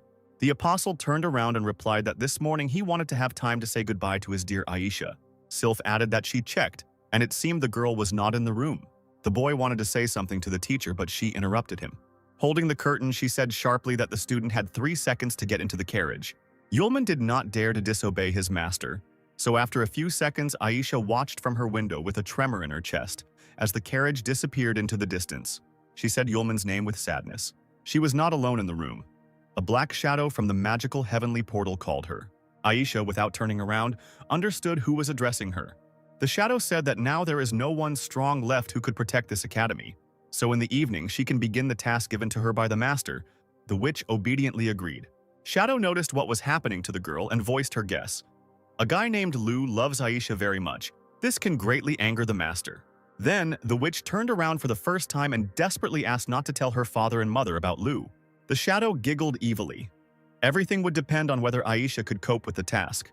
On the way to the event, Sierra told her companions about what awaited them. The annual Capital Magical Congress was held in turn by the three main clans: Smith, Jones, Isis. This Congress was the main identical gathering of the world of magicians, where the best of them gathered to discuss achievements and, in general, just to communicate. Propping his cheek on his fist, Yulman announced his discovery. It turns out that the Smith family is one of the three main clans, but Charlotte cut him off, warning him not to underestimate them because the Smiths are the descendants of the Empire's founding heroes, second only in status to the Imperial family. Sylph did not participate in the conversation, her head down. She was thinking about something of her own. The witch continued. The Isis clan controls most of the Empire's military forces and has outstanding magical skills. The guy thoughtfully threw his hands behind his head and leaned back on the soft seat, asking what the Jones clan was famous for. His mentor, with the same severity in her voice, replied that this clan had colonized most of the Empire's trade routes and the pharmaceutical industry, and also owned enormous wealth. The apostle chuckled. It felt like the royal family of this empire had no control over anything at all. Sierra urged him to be careful because this time the magical congress was being organized by the Jones clan. Yulman chuckled. What was he afraid of? It was just participation in a banquet. He abruptly changed the topic to something more pleasant, turning to the spirit of the sword. There would be a lot of delicious dishes at the banquet. They would definitely need to eat their fill. Sylph nodded in agreement in response. The witch sighed in disappointment. No changes. Still, she thought, there was one problem with the Jones clan that would be difficult to solve. A few days later, they successfully reached the capital of the Guam Empire. The Congress was held in a mansion in front of which a large fountain was installed. The butler approached the carriage door and bowed, announcing that they had arrived at the Jones clan estate. Sierra was the first to get out of the carriage. She was immediately met by the clan's maid, bowing and greeting. The butler thanked the witch for coming, saying that the owner had been waiting for her at the meeting place for a long time. Sierra snapped back, frowning, that the man could tell the owner not to bother, since she still had things to do. He became embarrassed, reminding the girl of the special attitude of the owner of the estate towards her. Charlotte gave him a look that spoke volumes. The butler squeaked something and did not dare to say anything else. The witch informed Yulman that he could come in with Sylph and find a place to rest, while she herself would report to Director Aces about her arrival. Charlotte added that the boys should be as quiet as possible. She wanted to say a specific name, but hesitated. Then she shook her head and said it didn't matter. The apostle glanced at her in surprise, but the witch waved him off. The witch asked the maid to show her companions the way, and she bowed respectfully. The girl pointed towards the estate and invited the guests to follow her. The student stood thoughtfully as Charlotte walked away. He turned around and looked at the girl's figure, realizing that she was not telling him something. The maid led the guests to the large gates of the estate, inviting them to enter. Inside, everything sparkled and shone. The expensive furnishings screamed about the wealth of the owners. Large tables with snow-white tablecloths were laden with food. Guests in incredibly presentable outfits walked around importantly. Yulman and Sylph looked around, looking for something more delicious to choose from. They were not at all interested in the exquisite furnishings of the hall. A passing lady covered herself with a fan in disgust, complaining that two important magicians from the Smith and Isis families had not arrived, but the city people had managed to get through and were now eating and drinking at someone else's expense. Meanwhile, the couple had already filled their plates with real langousts from the deepest depths, fillet steaks, and were enthusiastically commenting on their catch, loudly chomping. Suddenly, the sound of clattering dishes was heard. Someone pushed the maid right onto the table with desserts, loudly calling her a worthless piece of work. It was the owner of the estate who was taking out his anger on the servants because they had not brought him Sierra as he had ordered. The poor girl's eyes filled with tears. A wound formed on her cheek from the fall. She could not say a word in her defense. The butler gloated and announced to the owner that he had repeated the order to Luina to deliver the girl several times, but she had dared to disobey. The apostle, calmly eating from his plate, commented on what he saw, addressing the spirit of the sword. These manipulations are called playing dice. The man turned around abruptly, hearing unfamiliar voices, and frowned, realizing that he was seeing these guests for the first time. His gaze immediately counted the strangers. Full plates of food, sloppy clothes. This meant only one thing. Commoners had snuck into the estate to eat for free. The man, with feigned politeness like a cat, slowly approached the strangers, calling them dear guests. He introduced himself, indicating that he represented the Jones family, the hosts of today's event, and asked to see the special invitations that would admit guests. The apostle answered directly that they had no invitations. The crowd that had gathered around began to buzz with discontent. Were the guards really eating their bread in vain? It was from young people like these, who didn't know etiquette, that the empire ceased to be what it used to be. The man dropped his feigned friendliness and immediately shouted for the guys to leave the banquet immediately. Sylph, without letting go of the plate, looked at him angrily. It seemed that she was just waiting for the owner's command to teach the impudent fellow a lesson. Yulman gently pushed her away and apologized for the misunderstanding, saying that they came here with Master Charlotte, so they did not have invitations with them. But the clan representative became even more angry, lamenting that this was nonsense, and his Sierra, so beautiful and outstanding, could not take such as they as students. At this attack, the apostle was surprised that the man called the teacher his own. Those present came to life again. A lady from the crowd whispered to her neighbor that the owner Anthony was still pursuing the fire witch. Only it was a pity that she did not reciprocate his feelings at all. A man standing nearby replied that he had heard about Sierra's new student. The owner almost burst with rage after this news. The lady standing next to the maid broke into a sly smile. This brunette does not know who he is talking to by saying that he is her student. He signed his own death warrant. Yulman waved his fork, saying that if Anthony didn't believe him, he should ask the butler who had just met them with Master Sierra. The man immediately brushed off his words, replying that the guy was joking, since Mrs. Sierra was met by the maid Loina. This caused the owner to have another fit of rage. Clenching his fists, he began to mock Yulman, saying that he was not fit to be Charlotte's student. The witch's commanding voice was heard throughout the hall. She appeared in the doorway and loudly objected to what had been said. The crowd parted and fell silent, letting the guests through and watching her greedily. Sierra folded her arms across her chest, not at all embarrassed by this reception, and confirmed that the boy had become her student. Anthony laughed awkwardly, saying that he had made a mistake in his judgment and that he felt embarrassed. He approached the witch and bowed, saying that he wanted to make amends by showing her the achievements of magic this year. She shook her head and refused. Then Charlotte grabbed the elbow of Yulman, who was standing next to her. The boy shuddered, looking at the teacher with confusion. The red-haired witch smiled and, without letting go of the apostle's hand, blurted out that she and her fiancé would see everything themselves, causing shock in Yulman. Not only the student was amazed, everyone around him began to look at each other in bewilderment. Anthony stuttered and asked the girl what she was talking about.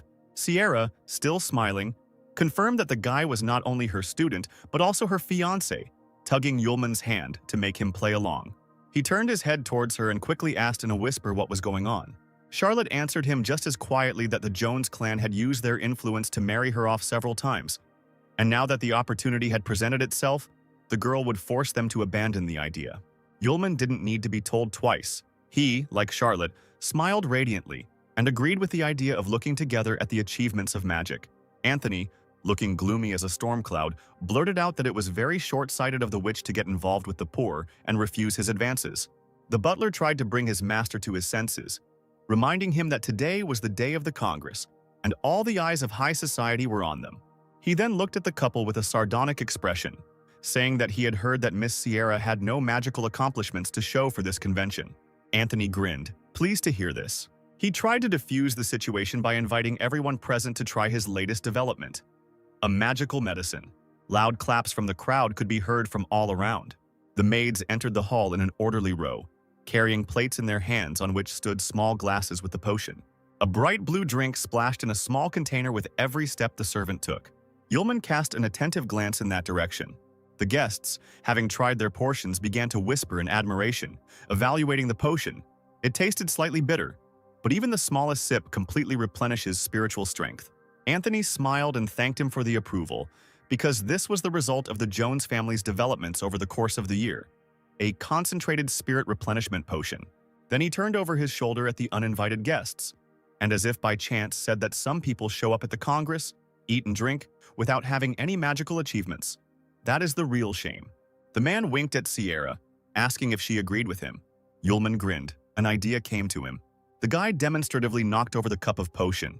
It spilled onto the expensive parquet floor in front of the stunned crowd. The owner gasped for air, outraged by such an act. At this, the apostle chuckled and apologized. His hand just shook. Charlotte couldn't help but burst into laughter. Anthony, his eyes wide, pounced on Yulman with accusations. He poured out a potion brewed in ideal proportions, and how many rare ingredients were used? The guy, rolling the cup in his hands, calmly listed all the ingredients: shining stone powder, basilisk scales, angelica, and the purest water from under the polar ice. The shocked man stared at Yulman, speechless from what he heard. Yulman didn't stop.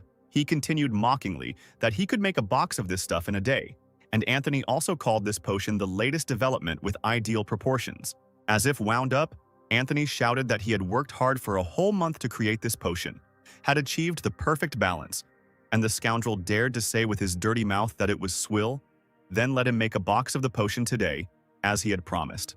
Sierra immediately approached the student, calling him stupid and scolding him for his big mouth, but he calmed her down. He whispered that he needed the girl's help in some matters. She listened and agreed. Charlotte then asked how he knew the ingredients and how to make the potion, to which the apostle hesitated for a moment.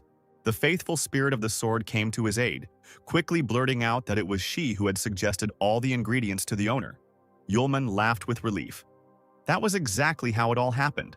The Fire Witch thought for a moment, since the girl was part of Excalibur, it was no wonder that she could sniff out the ingredients of a potion by its scent. While behind Sierra's back, Yulman and Sylph high-fived each other for their teamwork. One of the long tables was cleared especially for the apostle, and ingredients, a knife, a board, and cooking utensils were left there.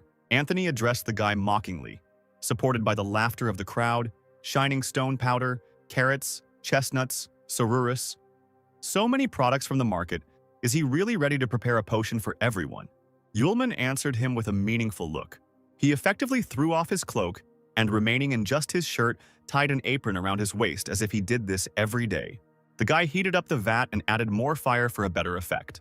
Literally a few minutes later, a potion was already splashing in the container, no different in color or consistency from what Anthony had been brewing for so long. Those present inhaled the aromas emanating from the vat with full lungs, commenting on what they felt.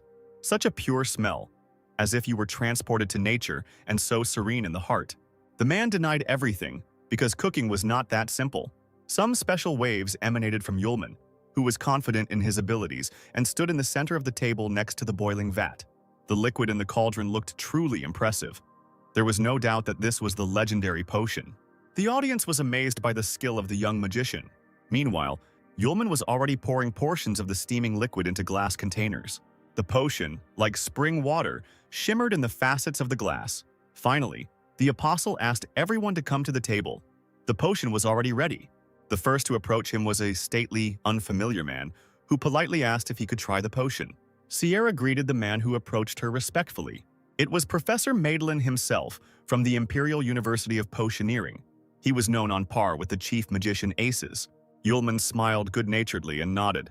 The professor held the glass in both hands and took a leisurely sip, savoring every sip. At first, his face showed no emotion.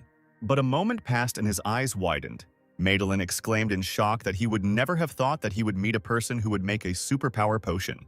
Anthony asked in shock, wasn't the superpower potion, which increases spiritual power several times, lost almost 300 years ago? The man, still not believing what he had just learned, agreed. But he himself had never heard of such a method of preparing the potion. So how could this young man learn the secret of its preparation? He put the empty cup on the table. Then he bowed to Yulman, saying that he would give half of everything he had to learn how to create this potion.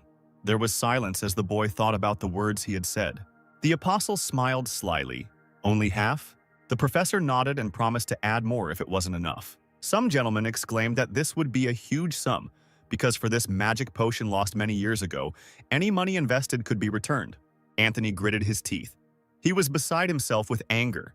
He exclaimed that his clan Jones was also offering half of their wealth for the recipe for this potion. The old professor stared at the man in amazement.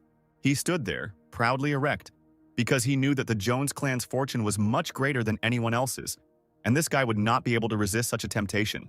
Yulman, picking his ear with his finger, told the men that he had no plans to sell the recipe.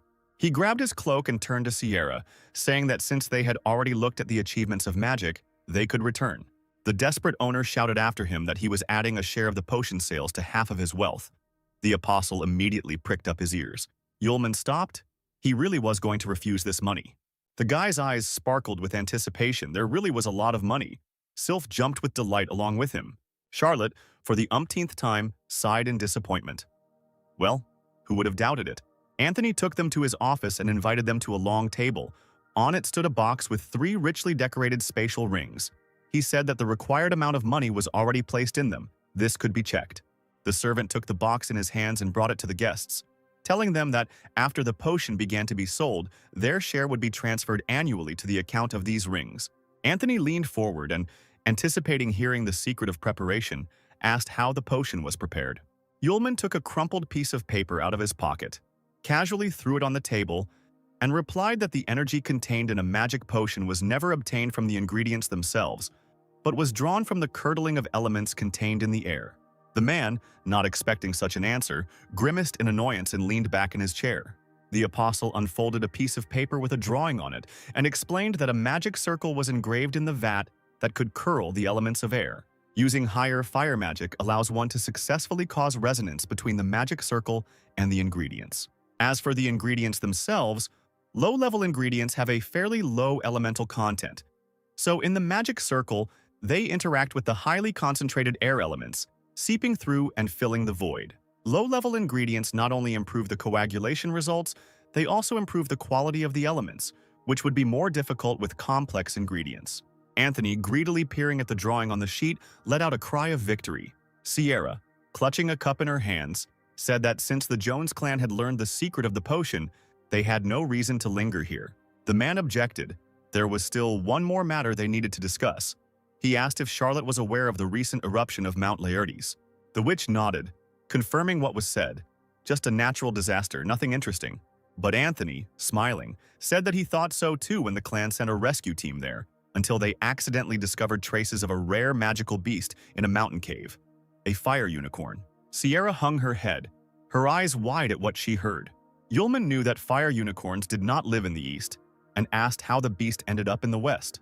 The interlocutor nodded, although it is unknown how the unicorn ended up in their area, but it can be said with certainty that it protects the raging fire of a precious stone. Yulman leaned forward with interest when he heard about the stone. Anthony explained that this gem was probably the untold wealth from Eastern myths, so his clan was sending a group to find the stone, so it can be assumed that Sierra would want to join them. The man folded his arms across his chest and offered a deal. When it was all over, the unicorn would go to Charlotte and the stone would go to the clan. The witch surprisingly quickly agreed and asked when the group was leaving. Anthony stood up from the table, setting a deadline of 3 days, and suggested that the guests stay at the estate, as it was necessary to prepare well before the campaign. Yulman smiled at his own thoughts. He had long wanted to see what kind of stone it was. When the strangers left the office, the butler turned to the owner. Not only did he give half of his fortune for the recipe for a potion that guy could make in no time, but he also told about the fire unicorn. This would surely end badly for the clan. Anthony chuckled. He only suggested that they go there, but no one said that Charlotte and her team would be able to return back. The butler clapped his hands and admired what an excellent strategist his master turned out to be. The maid led the guests down a long corridor and stopped at an unremarkable door. She apologized that because of the congress that had been convened these days, all the rooms were occupied and only one was free. Sierra replied angrily that this one would do and dismissed the maid. Yulman carefully placed Excalibur on the table in the room. With his hands behind his head, he asked the teacher why they were taking the unicorn and not the gem. The girl replied that from the heart of a unicorn one can obtain blood that can transform any fire obtained by fire magic into an all-consuming heavenly flame. And by drinking it, one can awaken its natural magic. The apostle cast an interested glance at her. Turning around, the fire witch told Yulman that she had taken him on as an apprentice, only so that he could help her deal with the fire unicorn. She walked to the bed and sat down on the soft bed. The corners of the girl's lips turned down. She regretted that she had acted selfishly. Yulman agreed with her words. Sierra looked at the floor in shock. She didn't expect the student to support her self-flagellation. But he immediately began to speak again, putting his hands in his favorite pockets. A sly smile played across the guy's face. He said that truly selfish people never face a choice, and he personally wants both the stone and the unicorn. The girl smiled and blushed. What a stupid student she got. She quickly collected her thoughts, became serious again and thought out loud. In 3 days it would be necessary to leave, but now Lou was still weak for this. To prevent something irreparable from happening to her student, all that remains is to transfer part of her magical powers to him. She sat back down on the bed and patted the hand next to her, inviting him to sit down and show her the boy's seal on his forehead. Yulman sat down next to Sierra and pulled her bangs away from her forehead, opening access to the seal, not noticing how the girl blushed. The next moment she jerked the guy's head towards her, burying his face right into her thighs. That's where her seal was located. Charlotte exhaled, passing her powers onto her student, and her entire body became illuminated with a bright white glow. Streams of light began to form around the couple, forming large runes on the floor. Holding the boy's head tightly, she let out another long breath and ordered Lu not to move. A little later, when the ritual was over, she woke up and, looking to the side, quickly spoke. Here it is, this ancient method of transmitting magical powers through the seal between the master and the student. Now, having received her powers, the student can use her fire magic. She stumbled, lowered her head, and, screaming, realized that the guy was still lying on her thigh, not moving. Yulman slowly rose, holding his head. He leaned back on the bed, drowsily replying that he was very comfortable. Anthony sat at the table in his office and asked the butler about what the guests had been doing for 3 days. He replied that they had not even left the room. Moreover, screams could be heard from there from time to time. The master banged on the table, ordering the servant to be silent. He sat up straight in his chair, exclaiming that he didn't understand how he was any worse than this brunette. Sierra is simply blind and does not see all the advantages. Suddenly, there was a scraping sound of cutlery on a plate and a voice from the opposite end of the table. A stranger assured that the gentleman should not worry. Anthony looked puzzled at the man with the hood that hid his handsome features and long white hair and apologized for his tactlessness. He, smiling, asked if Anthony had called him to resolve the issue with his fellow travelers. The stranger was the Traveler of the Void, Hasadan, one of the 4 best magicians of the Empire, who was considered the only person in history to enter the world of the Void. At this time, Sierra continued to teach her student her own magical abilities. Right now, Lu was holding a clod of fire in his palm and asking the master if he was doing everything right. The witch nodded and added that now he could freely use internal magic. Yulman was a little scared and stepped back when the light flared brighter right in front of his face. He couldn't even imagine that it was possible to control fire in this way. Now he wasn't afraid that the flame could break out. Sierra thoughtfully rubbed her chin, either addressing her student or calming herself, while Yulman drew hearts from the flames behind her back. They didn't need any incidents during the taming of the unicorn, so the transferred magical powers should be enough to withstand fatal blows. The main thing is not to forget that the powers must be spent wisely. Looking over her shoulder and seeing the sensible use of energy, Charlotte cursed under her breath. The maid's voice was heard behind the door. She asked to hurry because the carriage to Mount Laertes was already ready. They could leave at any moment.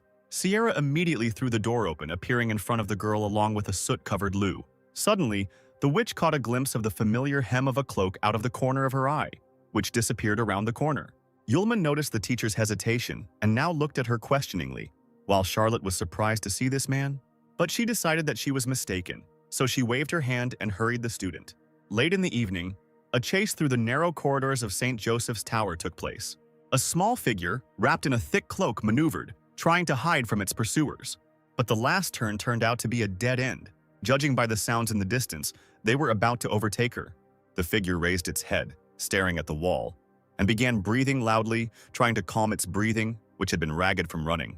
Sarah gave a triumphant cry when she saw the stranger hesitate and shouted at her that there was no way out, so she should give back what she had stolen. The woman, drawing magical runes in the air, demanded that this be done immediately. Magic chains quickly approached the figure, ready to bind it at any moment.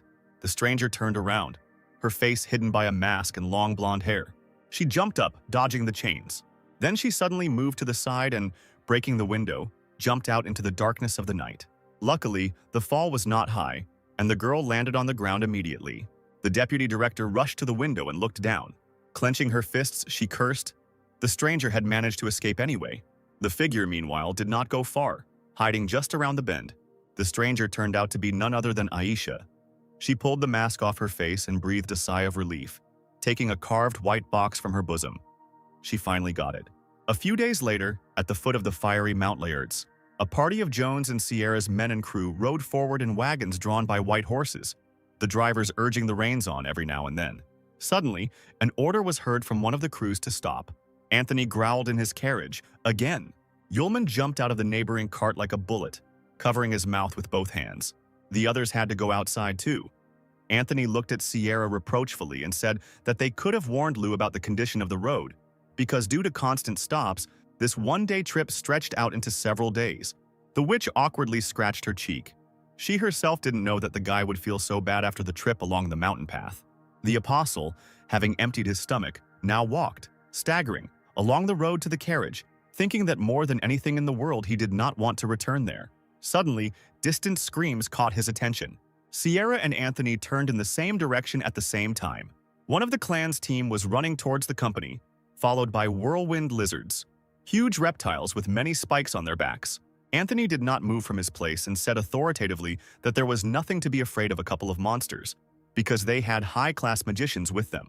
The boy stuttered and objected, because there were too many lizards. Sierra looked closer and realized that this was indeed the case. A whole flock of whirlwind lizards was now running towards them. Yulman perked up and reacted to this news with undisguised admiration. Anthony screamed, convinced that there were too many reptiles. He cursed the mercenaries, shouting that he had called them to kill the unicorn, not to disturb the lair of the whirlwind lizards. The fact was that these terrifying monsters were mid-low-level magical beasts that moved at incredible speeds and sprayed poison from their teeth. The man tried to calm those present. These lizards should not be feared, but now there really are too many of them. Fighting with them would waste a lot of energy. They need to come up with a way to have less contact with the monsters while the hunt for the unicorn is underway. He waved his hand towards the crew, ordering the squad to take their places to escape from the lizards. One of the mercenaries interrupted him, pointing his finger to the side. An incredible scene appeared before the leader of the squad. Yulman was stroking the beast like an affectionate cat, while the lizard leaned its front paws on his chest. Anthony, not believing his eyes, asked Sierra if her fiancé was familiar with these creatures. She waved her hands, smiling awkwardly. The witch explained that Lu's ability to deal with magical beasts exceeded that of ordinary people. Then the man suggested to the apostle that he ask the flock to move aside a little so that he could continue on his way. Waving away the persistent licking, Yulman grinned. He had a better idea. The roar of powerful paws on rocks filled the entire space of the mountain. Now the people have saddled the swirling lizards, leaving the coachman behind to guard the carriages. Anthony shouted irritably at Yulman that this was a dubious undertaking. But the apostle joyfully replied that this method of transportation was very fast and convenient. He laughed, holding onto the lizard's horn with one hand. Sierra, watching him, allowed herself to smile. She even liked the student like this. Finally, the strange procession approached the foot of the volcano Laertes. People jumped off their makeshift horses. Anthony pointed to the entrance to the cave. That's where they found the unicorn. It was clear that the stone at the entrance was covered in blood. Suddenly, one of the whirlwind lizards stuck out its tongue and hissed loudly. Looking in that direction, Yulman immediately became wary. He scratched his chin thoughtfully. It seemed like there really was something inside. The guy released a flock of lizards who, clinging to the ground, obeyed the order. Sierra was the first to step fearlessly towards the cave. The rest of the travelers followed her. The company moved slowly along the stone corridor. A man from the squad stepped forward, lighting the way with a gas lamp. Anthony looked at Lu's back. He would never have thought that this guy could get along so well with wild animals. He smiled wickedly, because even if they tamed the unicorn, Sierra and her student would not survive today. Finally, the procession approached the through exit into the main part of the cave where the unicorn lived. Coming out of the corridor, they found themselves on the edge of a cliff. The deadly burning lava was bubbling and seething, trying to spill over the edge. Everyone screamed in unison at what they saw. It seemed as if there was nothing around except a stream of fiery liquid. Suddenly, a bright glow caught everyone's attention. The man exclaimed that he saw treasure.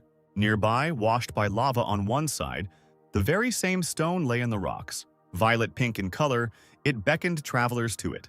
Yulman tensed up. The stone was unusual. It trembled periodically, and these movements seemed familiar to the guy. Anthony muttered happily, stepping forward, that since there was no fire unicorn, it meant there was an opportunity to grab the stone. But he didn't notice how the lava began to bubble even more, spitting out bright bubbles around him. The fire witch cast a wary glance in that direction. Suddenly, she rushed towards Anthony, holding out her hands to him, and ordered him to stop.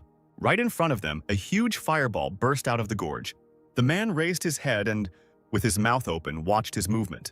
His legs suddenly gave way and he fell to the floor, moving back as a huge clawed paw stepped onto the edge of the ravine.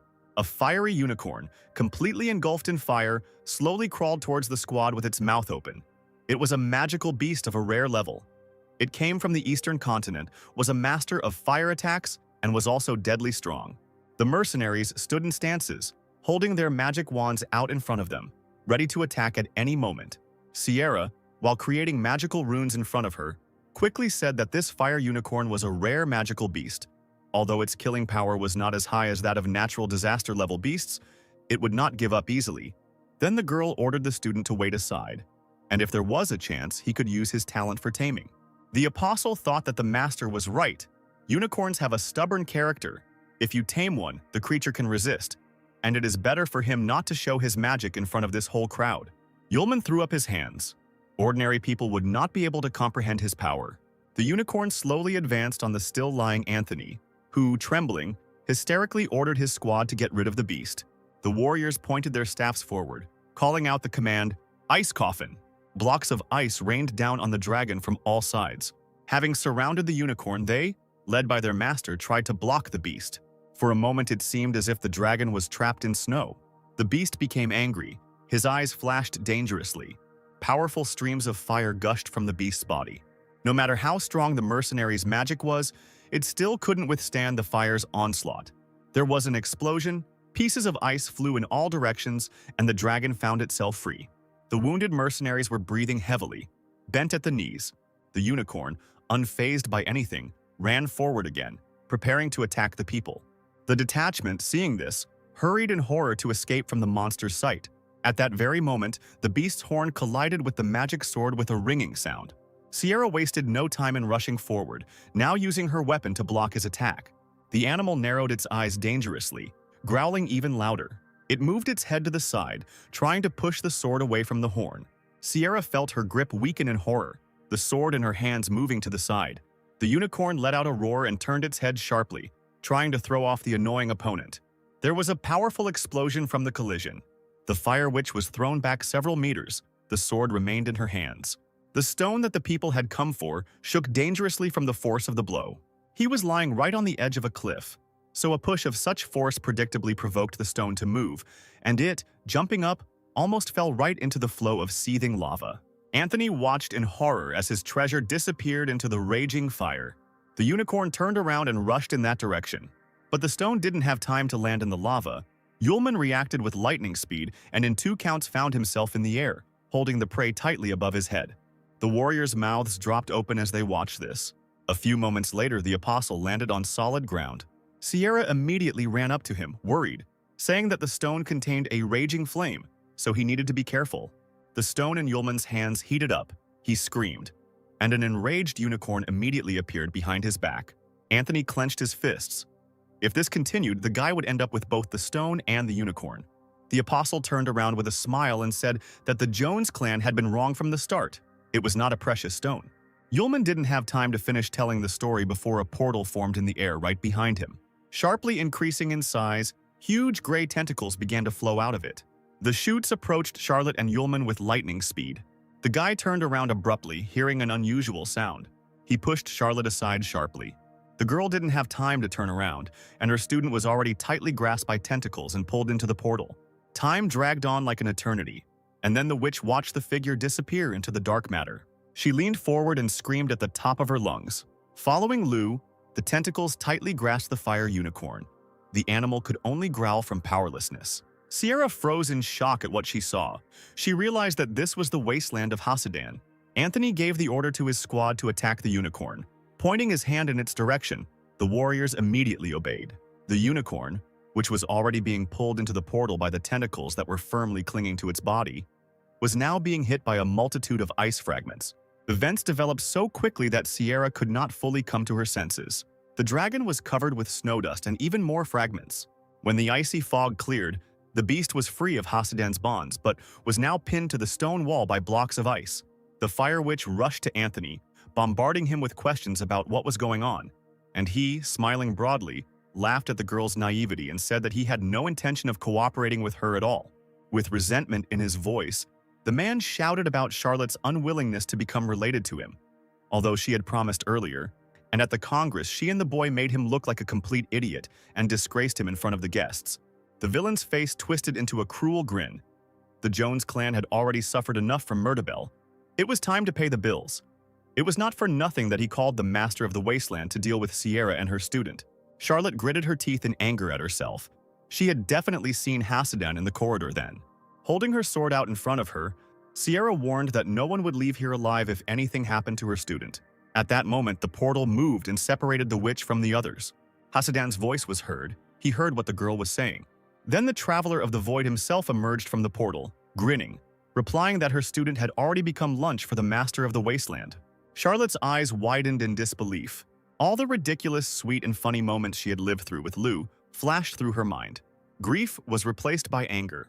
The witch swung her sword and rushed at her opponents, offering to pay them for the dinner with their lives. A magical fiery vortex formed behind her. Hasidan did not move. Putting his hand forward, he directed a portal at the girl. The gates of the wasteland. The whirlwind created by Charlotte for the attack was immediately sucked into the gate. She gritted her teeth, not believing that this was possible. The man ricocheted his own magic back at Sierra. The flashes of fire knocked her off her feet, and the girl lost her balance. However, she landed on one knee, covered in bruises, and now coughing raggedly. The mage stood there, chuckling, saying that the magic of the wasteland existed outside the basic framework of magic. Even the magic of the fire sword could not overcome it. His sharp gaze pierced from under the hood. The man advised not to make unnecessary movements but simply die. The traitor from Clan Jones asked sarcastically if it was too easy to let Y die like that. A trickle of blood ran from the corner of Sierra's lips as she listened carefully to the men's conversation, wondering what to do next. Gritting her teeth in pain, the witch analyzed what Hasidan had said. She had only one way left to overcome this supreme magic. Charlotte ran to the place where the unicorn, still motionless but still alive, was hanging. Anthony panicked when he saw where the witch was heading and shouted that Sierra needed to be stopped before she got to the unicorn's blood. Hasidan calmly replied that she was just wasting her energy. Then he chuckled meaningfully without saying anything. Meanwhile, Charlotte sat on the unicorn's lap, her palms under the wound from which blood was flowing, asking for forgiveness for the fact that she was going to take his powers. The wounded animal growled gutturally, unable to defend itself. The girl took a deep breath and quickly swallowed some blood. Something happened that she never expected. Falling on all fours, the witch began to cough violently. The sensation was comparable to that of her entire body being consumed by a fierce fire. There was nothing to breathe. It was as if my insides were being eaten away by heat. Hasidan slowly approached her, saying that Charlotte was too naive to believe the words of old man Aces, because from drinking blood she would only burn alive. Pressing her hand to her throat, the fire witch croaked that the director would not deceive her. The man chuckled, measuring her with his gaze. It seemed that the girl did not know Aces at all. Hasidan turned to the squad and said that if they killed the witch now, there might be an explosion of heavenly fire raging in Charlotte. So it would be better to leave her here, to die a natural death. The stone was in their hands anyway. The witch understood that she couldn't just let them leave, but how difficult it was to make every movement. But suddenly something changed.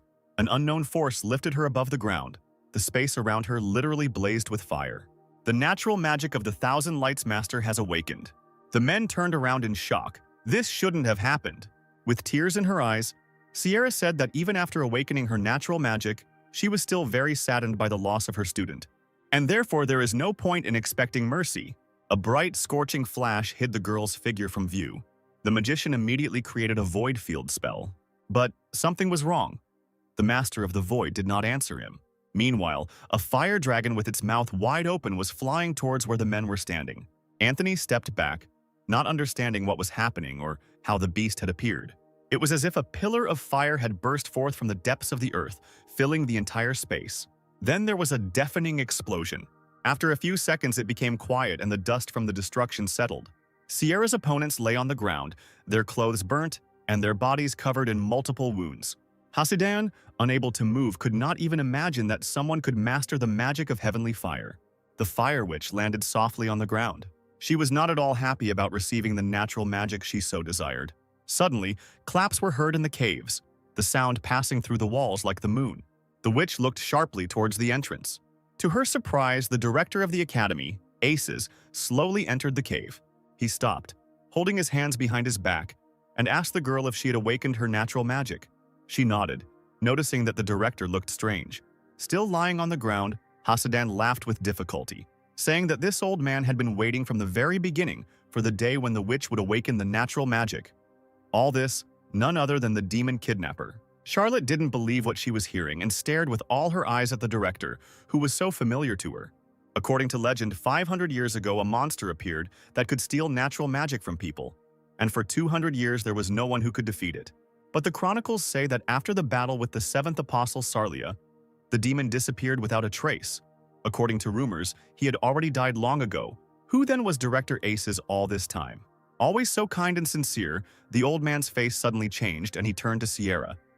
She said that if she could awaken her natural magic, the girl would help the director with many things. And since this was troublesome, she could think of another way out. The round glasses flashed playfully. The man asked what if he took her talent magic directly. Sierra screamed, not expecting such words from the director. Aces now looked nothing like his former self. He tensed up and suddenly grabbed his charge by the throat, lifting her into the air. It was a blow below the belt. Charlotte did not have time to react, and now greedily swallowed the air that was barely entering her lungs. And the man said such painful words, if he did not feel that she would be able to awaken the master of 1,000 fires, would he have raised her so carefully? He said with a laugh that Charlotte looked incredibly pathetic now. The essence of her existence is to awaken natural magic and allow Aces to take it away. The man was completely illuminated by light, his eyes wide open, as if he was drawing all the strength out of his former student with just one glance. The witch didn't believe that this was happening in reality. She croaked a quiet teacher, not understanding what hurt more, from his actions or from the lack of oxygen. The fire, and with it the power, slowly flowed from her body to the director. When the exchange was complete, the fire arced through the air and finally left the Sierra. Aces waited a few more moments. A second later, Charlotte was lying face down on the ground, easily creating a small cloud of fire in his palm. Aces exclaimed with delight how beautiful natural magic is. He folded his hands behind his back again and glanced at Sierra, saying that there was no point in keeping her alive now. Hasidan, deciding that it was better not to move, thought with horror that when the old man dealt with the witch, it would be his turn. But why had the Master of the Void not yet answered? At that moment, the air above the abyss split open. Aces cast a wary glance in that direction. Black cracks went straight through the air, growing larger with each passing second. Then a stream of air gushed out from there, almost knocking the demon off his feet. He immediately began to create runes in the air in order to attack if necessary. At first he could not see anything because of the thick cloud of dust, but soon a piece of a huge tentacle fell out of the crack, and then a male figure appeared. Yulman deftly jumped out of the abyss, holding a sword in his hand. He stepped hard on a piece of flesh. Aces froze. It couldn't be. Could this guy really deal with the strongest of the void world, its master himself? The apostle pushed away the tentacle with the toe of his boot, from which the blue liquid was flowing, and winced. Why does this octopus have so many tentacles? He just wasted his time. His gaze fixed on the director, immediately realizing that everything had not gone according to plan. But when the guy saw Sierra lying there with no signs of life, his eyes darkened. His master, covered in blood, did not move at all. Yulman's voice echoed throughout the cave as he asked who did this. Aces smiled into his beard and replied that it was he. Then he kicked the girl's body aside. The apostle lowered his head, assessing the teacher's injuries. He immediately asked if the director had taken away her natural magic. He agreed quite well and said that the guy should feel proud of his master, because it was she who had a hand in his future victory over the apostle. 300 years ago, in the battle with Sarlia, he realized that ordinary natural magic, no matter how much of it there was, would not be able to defeat the apostle. And so the demon needed even more power. The old man continued, his eyes wildly darting off into the distance, saying that he needed high-level magic and the energy left by the apostle to do this. So he spent his strength to teach Sierra and didn't reveal his true identity in order to obtain the apostle's energy. The man bent down and wiped a tear from the girl's closed eyelids. Then a lamp with a purple flame appeared in his hand, and the figure of the demon itself began to burn. Today was the day when he obtained both the highest level magic, the heavenly flame, and the energy of the apostle, the hellish flame. Aces laughed demonically because now, with many unique abilities, he was ready to fight the apostles again. But before that, he needs to deal with people, real scum. The apostle turned his attention to the unfortunate unicorn. Then he walked up to Sierra and knelt down on one knee, checking her pulse. At this time, Aces was already creating a magical fireball, loudly boasting that now heaven and hell were with him, so he didn't need anyone else. The demon threw a wave of fire into the air. Yulman asked mockingly if the old man really hoped for these splashes. Excalibur in his hands glowed a bright green. The apostle swung his sword and aimed it at the scorching magical waves. A tangible light passed right through them, and the next moment the flame died down. Only streams of air remained when the boy lowered his hand. Hasidan sat down on the ground, muttering that this man was really strong. Could he really be Sierra's disciple? Aces noticed Yulman's unusual abilities and asked who he was. because the guy didn't look like a person from a famous family at all, and could even use sylph. He smiled charmingly and asked to guess. A batch of rocks fell from the ceiling of the cave. Yulman broke loose and ran straight towards Asas, shouting as he went that if he guessed, he would receive a prize. The demon bared his teeth and began to summon the stolen magic. Spell runes formed at his feet. Yulman was already in the air and now swung his sword. The apostle swung, creating a soft green magical line around himself. He crashed to the ground, and space seemed to split into several parts again. A stream of incredible force now emanated from the sword, dangerously lifting up large pieces of rock. Yulman pointed his sword at Aces. The demon spread his arms, trying to hold back the whirlwind flying towards him. Lightning of the highest level magic emanated from the palms. Yulman hissed threateningly, knowing that Aces could hear him. If he doesn't guess, the old man will be punished. The two forces collided with a roar as the apostle ran towards the director. A deafening explosion occurred. Its echoes were of such a scale that they broke through the top of the cave, creating a large hole there. Hasidan looked up in concern. If they continued like this, the volcano might explode. The magician stood up staggering, cursing Aces and his opponent. He didn't care who survived. They wouldn't let him go alive anyway, so he had to run away from here. The demon coughed from the resulting cloud of dust. Yulman once again demanded that Sierra's natural magic be returned, but Aces only laughed. The stolen magic of talent could not be returned. Blood was oozing from his torn clothes, but the demon seemed unfazed. He asked if the boy really thought he could defeat him. The man squeezed his palm and the glass lamp in it cracked, releasing a violet flame. Hasidan recoiled in shock. This was the fire of the underworld, belonging to the mythical apostle. What was the old man planning? Aces laughed madly, looking at Yulman. The flame that had been dancing on his palm suddenly grew to enormous proportions, and now the demon seemed to be burning within him. He spread his hands, controlling the flame, and said that this was the most powerful force left by the apostle, and that the guy was lucky because he would be the first to die from such a force. The magician directed the flame forward, and it obediently obeyed its master. A destructive fire swept through the bodies of people lying on the ground. Aces breathlessly admired the apostle's strength. At that moment, Sylph appeared. She stood in front of Yulman and created a storm barrier with her magic. It helped for a short time. Her energy was able to hold back the fire of the underworld. The apostle shouted for the girl to take Sierra, and they left there. The sword spirit, holding the barrier, replied that her main mission was to protect the master. Suddenly, she felt a soft stroking on the top of her head, which had already become habitual. Yulman confidently ordered her not to worry because this light could not harm him. The girl looked at the apostle with admiration. The director, standing in a purple whirlwind, watched Yulman. He did not expect that there was a person who cared about his weapon more than his own life. His hand rose, fingers touching the purple haze, kill the guy and then catch up with them. A matter of 5 minutes. Yulman stood casually, his hands in his pockets, listening to his opponent's threats, while the hems of his cloak fluttered from the magical storm. The director's glasses sparkled. His crazy eyes bored into the guy. Having lived in this world for 500 years, he had finally thrown off his shackles and set out on the path to becoming a new apostle. The young man raised his hand. A purple flame danced on his palm. He told the old man that he was using this flame incorrectly. The purple flames that he thought were under his control instantly floated straight towards Yulman. The boy grinned, red lights burning in his eyes as he tossed the collected fire from palm to palm like a soft piece of dough. The director asked in amazement why the apostle was holding the devil's flame with his bare hands. Even compared to the apostles, this power was inhuman. After remaining in Yulman's palm for another moment, the light disappeared, and he shrugged his shoulders. He was just an ordinary student. The guy, like a cat, slowly approached his opponent, asking how the director would pay for what he did to his future bride. The old man chuckled, saying that from the moment he decided to take away the girl's natural magic, she died for him. He suddenly thought about how the apostle controls the hellfire. There must be some ability for this. A spark of madness flashed across the director's gaze, and he exclaimed that he would take the boy's abilities away. He raised an eyebrow and suggested trying to do it. The director raised his hands up, trying to absorb the fire, because in this world there should not be another person capable of controlling the hellish flames. His eyes widened in shock when he saw what was hidden. A figure, vaguely reminiscent of a student, stood at the very top of the mountain, arms outstretched, his mask frightening, but his smile evoking primal fear. Yulman's chuckle was heard.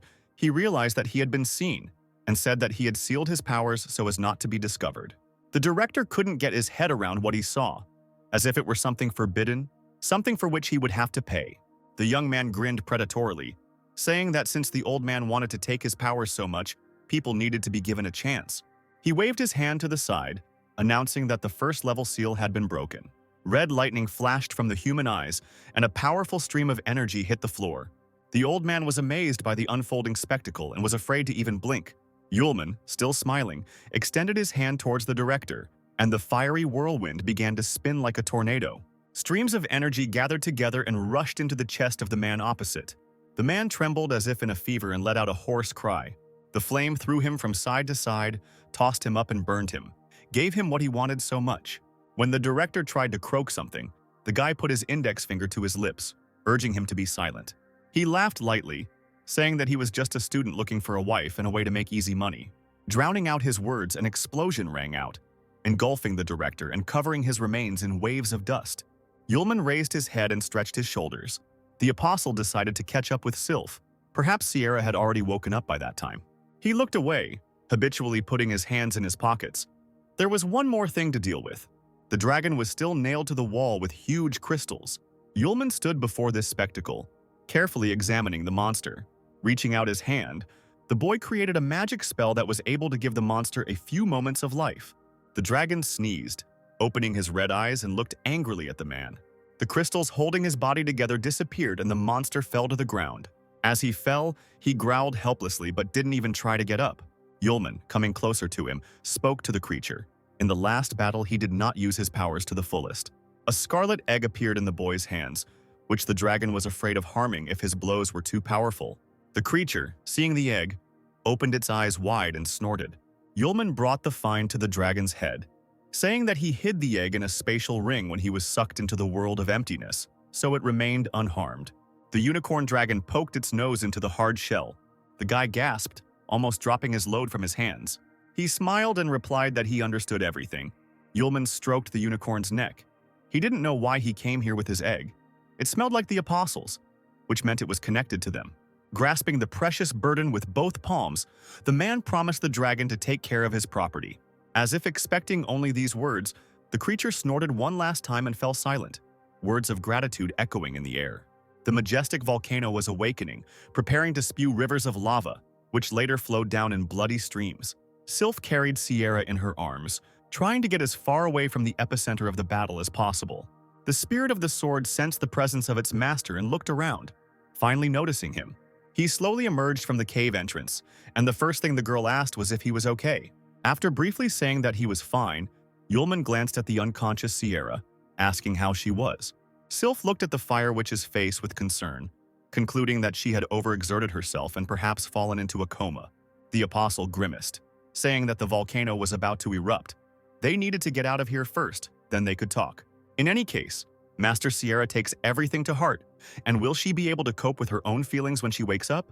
As a child, Sierra spent a lot of time in the hospital and often heard the staff discussing the extermination of the Charlotte family, the work of the apostles' minions. Only little Sierra was left, and every stranger felt immensely sorry for her. With her head down, she heard someone's voice asking if the girl had heard about the villains who killed her family. The little girl looked straight ahead, her head bowed in interest before the stranger.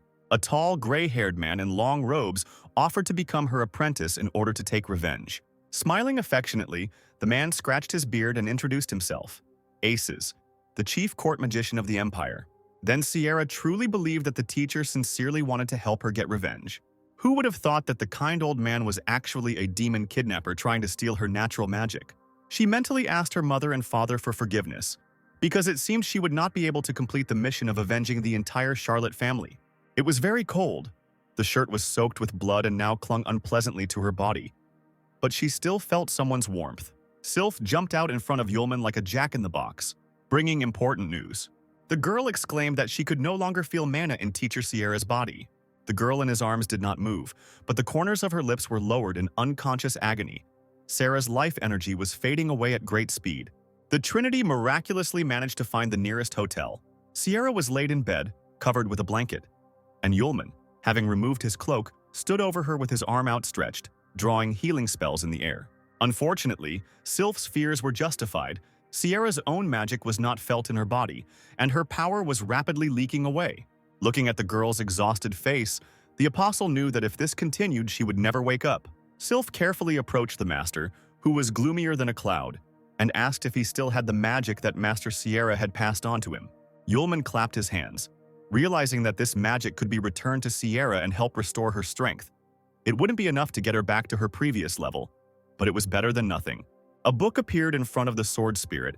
It was necessary to find out how to transmit energy when it was impossible to use the seal for transmission. The verdict was that the magic had to be transferred through a kiss, which completely puzzled Yulman. With an inscrutable face, Sylph explained that the bodies of the young people needed to be connected through the mouth, and the saliva would be the medium that would transmit the magic, at which point the apostle waved his hands, declaring that he understood everything. He grabbed his head, massaging his forehead, thinking that this was necessary to save Sierra. The guy blushed. It looked like he was taking advantage of her condition. Sword Spirit sternly said that Sierra would be more concerned about her magical powers given her vital signs. Yulman and his assistant approached the bed. The girl sadly concluded that a lot of time had passed since the old man took Sierra's energy. They needed to hurry before she degraded to the level of an ordinary person. Yulman thought hard. Although there was no direct threat to life, Sierra could wake up as an ordinary girl. It would be difficult to accept. In that case, Sylph is definitely right. The girl bowed, saying that she would go and watch the door. When the door closed behind the spirit of the sword, Yulman carefully sat the unconscious Sierra on his lap. He frowned, deciding that no matter what happened next, he would take full responsibility. Holding the girl with one hand, the apostle carefully lifted the stranger's chin with the other. The kiss was followed by a magical activation. The space was illuminated by a bright light from the raging streams. Yulman did not let go of Sierra.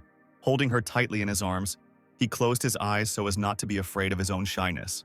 The girl slowly opened her eyes, thinking that she was still asleep, because she felt so warm and comfortable. Feeling the touch of someone else's lips on hers, Sierra was convinced that this was a dream, because everyone was supposed to die in that cave. But the unprecedented reality of these sensations seemed to hit the girl in the most sensitive spots, and she opened her eyes wide. Sylph jumped when she heard something heavy fall outside the door. She timidly opened the door. The owner was sitting on the floor, holding the bump on his head. Sierra was standing right next to the bed. With a red face, the color of her hair, the girl screamed that she couldn't do what he did, even if she had let it slip that Yulman was her fiancé. Something distracted the fire witch, and she asked the sword spirit, puzzled, what she was doing. Sylph replied seriously that she was carefully recording the duration of the kiss and the events that followed. Sylph blushed even more, as much as possible, jumping up on the bed in indignation. She almost attacked the girl with her fists, screaming that it was not a kiss but an ambulance. The student was giving her strength back, and such events do not need to be recorded at all. Sierra turned to the beaten Yulman, ordering him to forget everything that had happened and was long gone. The apostle put on a guilty look, wiping tears from the corners of his eyes, and nodded. Once everyone had calmed down, Sierra lay back in bed to continue recovering and drank hot tea. Yulman and Sylph stood by the bed when the fire witch asked what happened to those who fought in the cave and how Yulman managed to escape. The student replied that, as he followed Sylph out of the cave, he saw Aces and the wounded magician fighting. It turned out that in the battle, they even broke off an entire cliff. Sierra thought about it, realizing that Yulman was talking about Hasidan. It was hard to imagine that he had the strength to fight the director. Yulman added that everything happened while the spirit of the sword was carrying the girl out of the cave, and no one else came out of it. The student, startled, asked Master Sierra with hope in his voice if her magic had returned. The girl remained silent and clutched the sheet tightly, returning to the sad thoughts of her loss and betrayal of a loved one. She pressed her hand to her chest, staring at the wall. Although the student had returned her powers, the current level could not even be called average. Sierra sat up straight in bed and suddenly broke the silence by calling the apostle's name. He turned his attention to the teacher, looking questioningly. The girl surprised Yulman when she quietly asked him to leave with Sylph. Resentment flashed in the guy's voice when he asked why he had to leave. Sierra replied seriously that the balance of power in the Empire, which had existed for the last 100 years thanks to the balance of power between Aces and the three great families, would be disrupted when the other families learned of the death of the director and Capella. The girl lowered her head. Her eyebrows drew together. She was afraid that something terrible might start. Yulman nodded, suggesting that a coup could even begin in the country. Charlotte's current level is not even up to the average level. In such a situation, it will be very dangerous for the student and the girl to follow her. Sierra was in a terrible mood and her thoughts were the same. She refused to fight.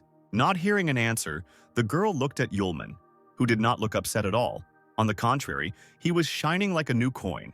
This made the Fire Witch quite angry, deciding that the guy was not listening to her. She screamed, reminding him that the main clans would never leave them alone after losing Ace's protection. Frowning, Yulman in turn asked Sierra what would happen to her if he left with Sylph. This question really puzzled the girl. She couldn't even find the words, only hesitantly saying, "I..." The student smiled softly, assuring her that he had heard the teacher, so now they would definitely not leave her alone. Sierra's cheeks turned red when she heard that the boys would fight together if they couldn't escape together. Crossing his arms over his chest, the apostle added that he was Sierra's disciple and successor, and also her fiancé, so he would not be able to leave her and run away. The girl, forgetting about her fatigue, almost beat Yulman the second time when he spoke about his status as a groom. He shouldn't have taken that statement seriously. Sylph clenched her fists, belligerently declaring that she would support her master and stand shoulder to shoulder with their small team. Sierra felt a pang in her heart, and her cheeks burned at the realization that her true friends would go to the ends of the earth with her. The Fire Witch was not used to showing her feelings, so she turned her head away sharply, muttering that she wouldn't care if the boys were in danger.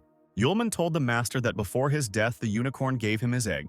The girl looked at the egg in the student's hands with surprise, because she had previously thought that it was a precious stone. It turned out that Capella was wrong. The unicorn was not guarding a precious stone, but its egg. Sylph raised her finger, saying that since this thing now belonged to its owner, it needed to be given a name. The apostle thought, indeed, one cannot always call it a unicorn's egg. The girls silently looked at the puzzled guy, and he was wondering what to name his new acquisition.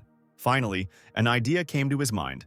The unicorn came from the eastern continent, and there is a custom there of giving children popular names to make them easier to raise. Yulman raised his thumb and concluded that he would name the child Iron Egg. Suddenly, the egg in his hands began to glow, getting hotter with each passing minute.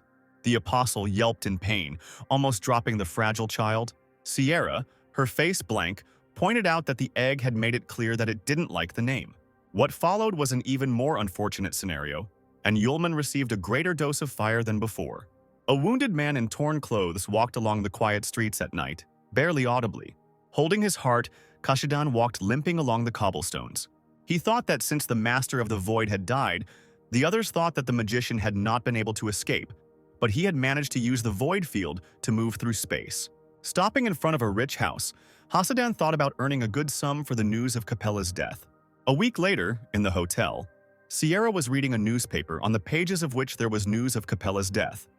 Apparently, Hassin had escaped from the volcano.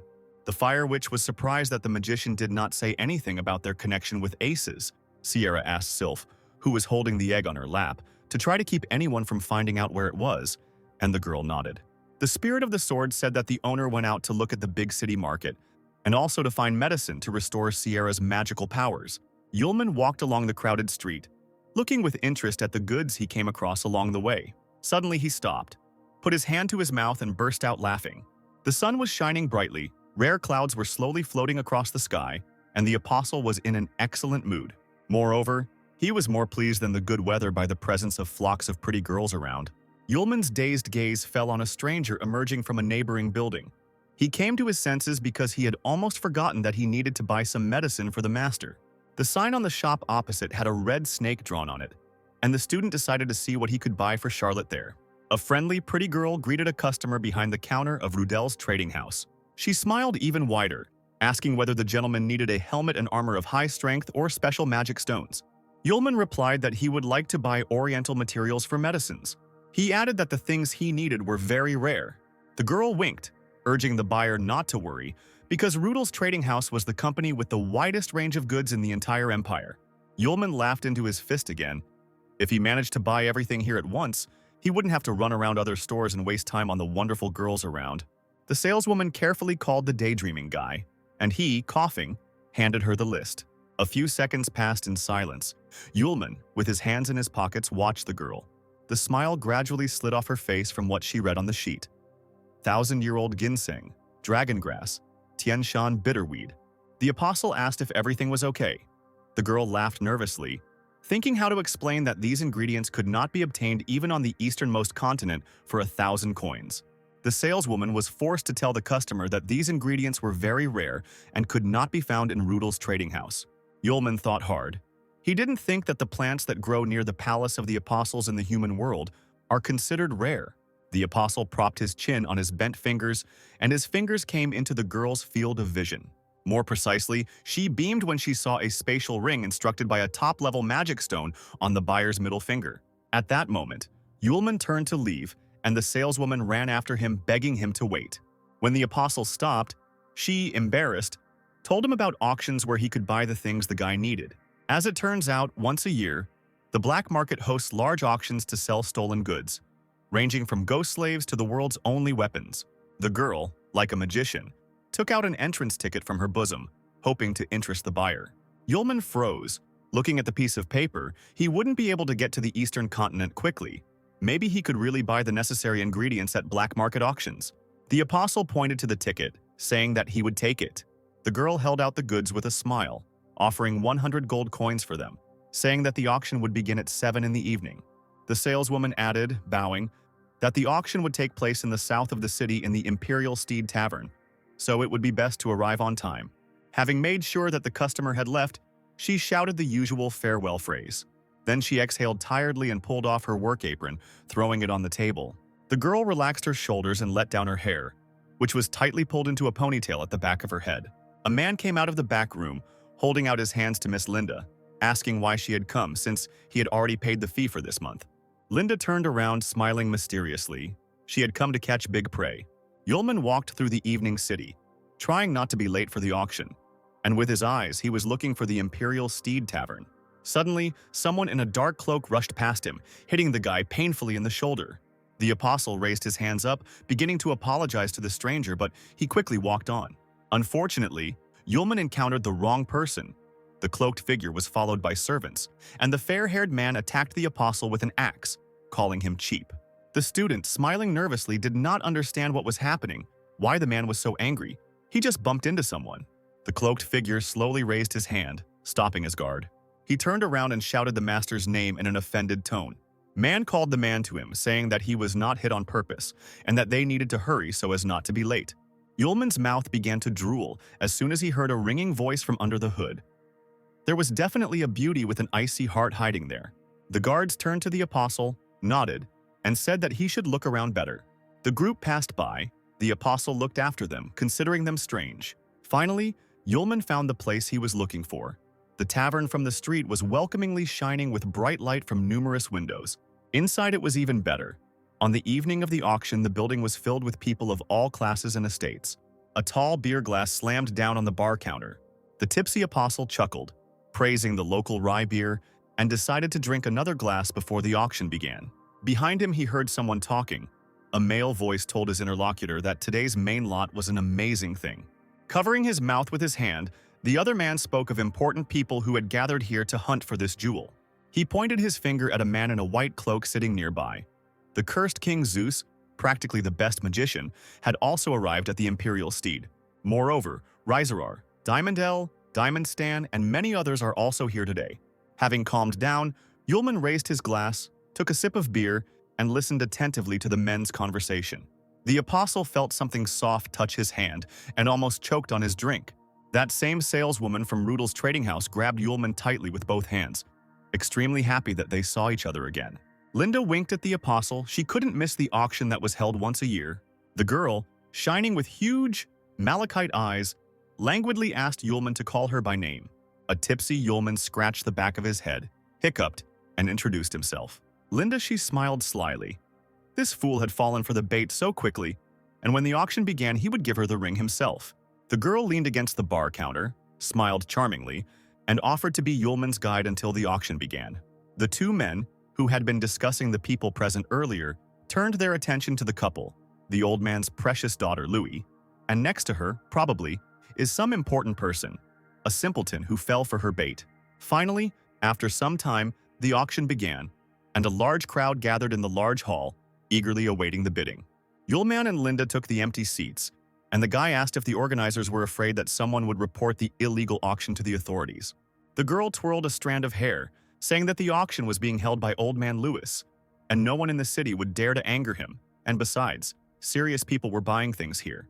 A silhouette appeared on the empty stage and was immediately hit by a dim spotlight. The auctioneer, a smiling man in a tailcoat, greeted the dear guests. They, waving their arms, shouted loudly and began to drunkenly hoot in response.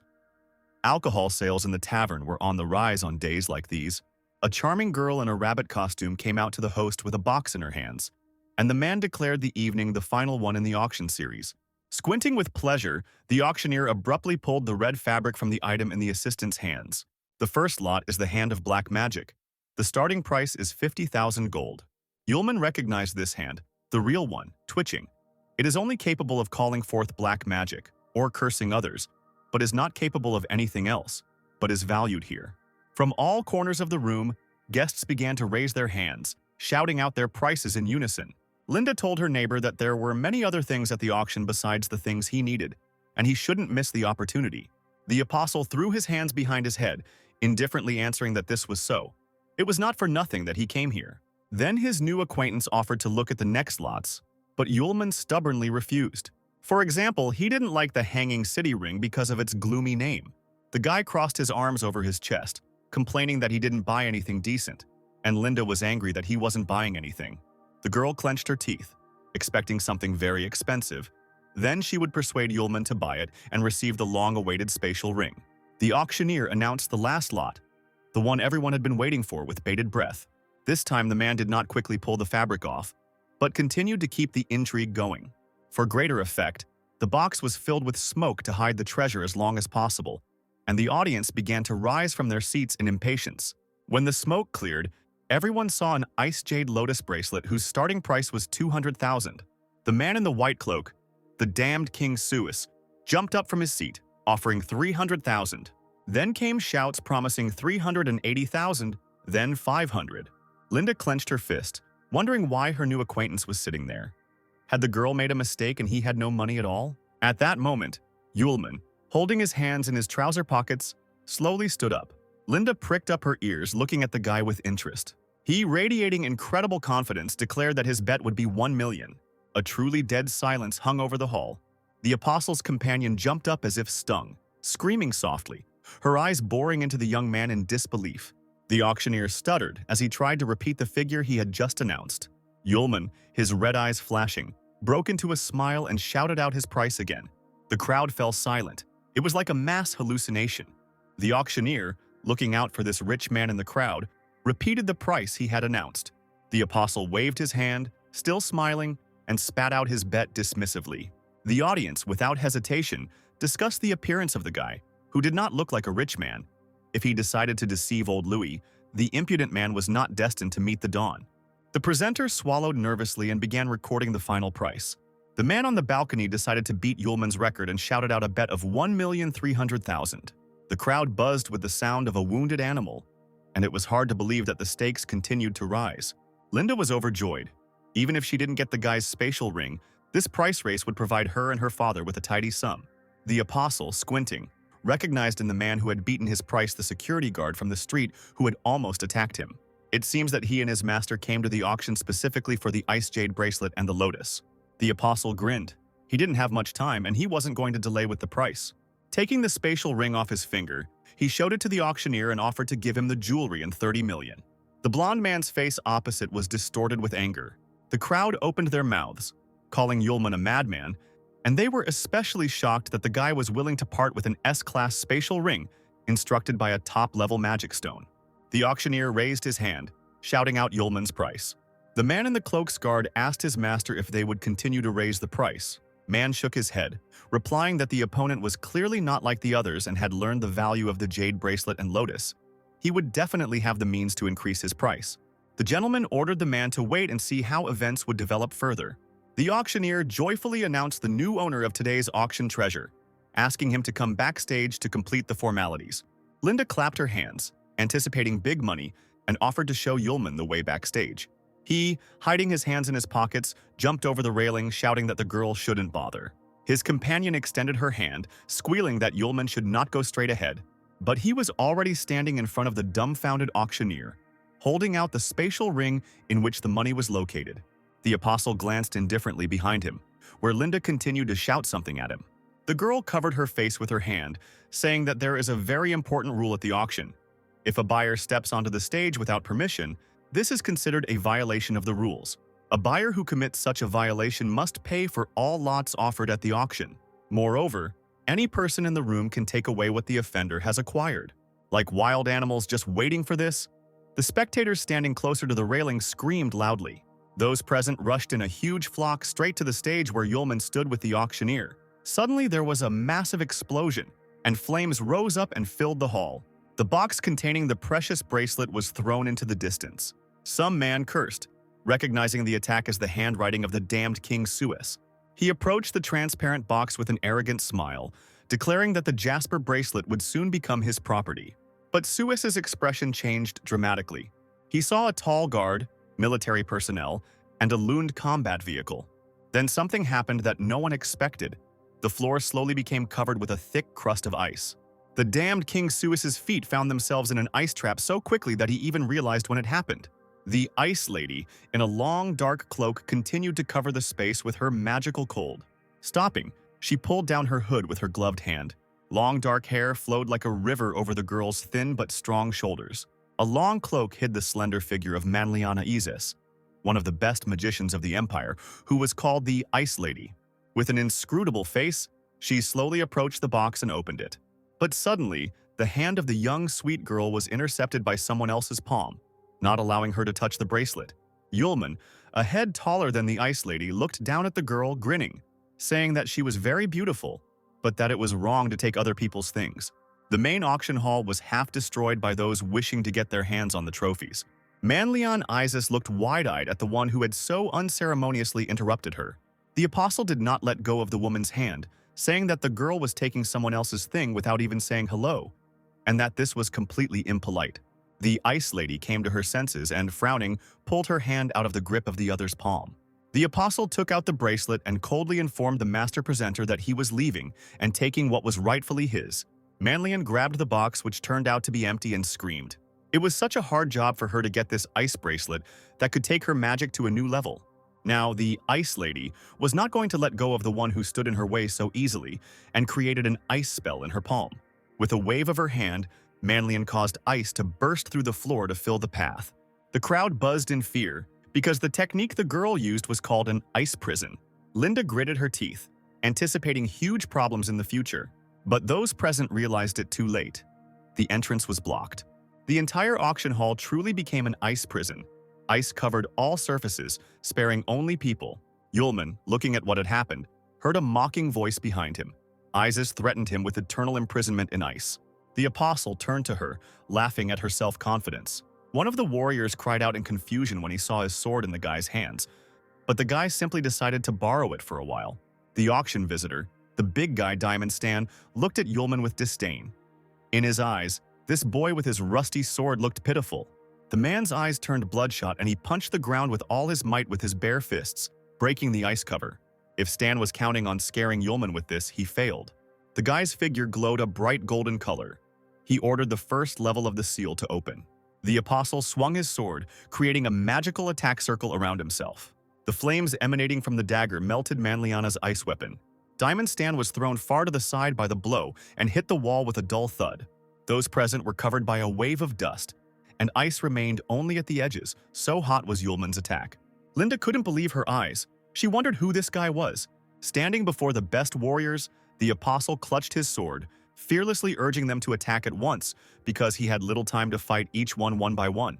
Everyone who heard this did not dare to take a step, looking in amazement at the one who had defeated the strongman Stan with one blow. The Ice Lady didn't waste time talking. Raising her hand, she attacked the apostle. Huge, sharp pieces of ice, as if coming from nowhere, flew straight towards the lonely figure of the guy. He stood with his head down in his favorite pose with his hands in his pockets. The ice needles stopped a few centimeters from Yulman's face. Manlian demanded that he give her the jasper bracelet, but the magician decided not to take the lotus of generosity. Yulman grinned and pretended to apologize because he would take both the bracelet and the lotus. The girl shook her head and grimaced, saying that she was giving the impudent fellow one last chance. The ice needles clanged dangerously in the air as they came a little closer to the human body. Yulman lazily waved his hand, declaring that he refused and demanded that they hurry, since they were already waiting for him at home. Isis snorted, asking not to be offended that the bracelet would be taken by force. The huge icicles grew several times in size and continued their journey towards Yulman, intending to pierce him. A mischievous smile played on the guy's lips. He swung his sword and slammed it onto the floor, causing a powerful flame to form that circled around his figure and spread onto the ice. The fireball melted the Ice Lady's weapon, leaving no chance to harm the apostle. The girl cursed.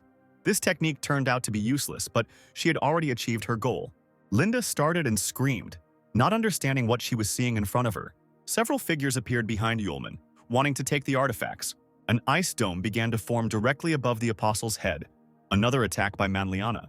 Frowning, she crossed her arms, calling forth the Ice Death Gifts spell. Huge ice boulders began to fall from the ceiling, turning the auction hall into a dangerous cave. As if as a warning, a sharp-edged ice boulder landed on the floor in front of Yulman. Meanwhile, Isis ordered her guard to find the ice amulet, which the guy probably hid in another spatial ring. Yulman quietly said that he had indeed put the ice amulet into the spatial ring.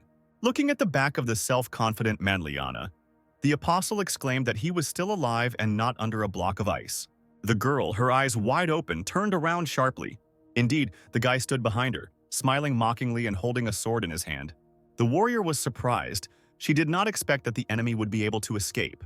Yulman scratched his ear, stating that anyone could have heard the spell that Manlian was speaking loudly. Moreover, such a huge piece of ice is surrounded by an aura of icy air. It will not be possible to hide it. It seems that Miss has not yet mastered the art of hidden strikes. Hearing these words that cast doubt on her strength, the Ice Lady immediately formed a new spell coil in her hand. The apostle smirked, asking if the girl was sure she wanted to continue. There was a sound of fabric tearing, and Manlian looked down in shock to find that the bottom half of her suit had been torn apart right on her. The apostle swung his sword a second time, but so quickly that the human eye could not catch it. This time, the girl was left naked, with only a few scraps of fabric on her body. The warriors standing around them turned red. The men's eyes sparkled from contemplating the naked female body. Manlian fell to her knees in shock, covering herself with her hands. She could only whisper, asking how this even happened. Her guard ran up to the ruler and quickly threw a cloak over the girl. Yulman, quietly laughing like lightning, ran past the stunned Ice Lady.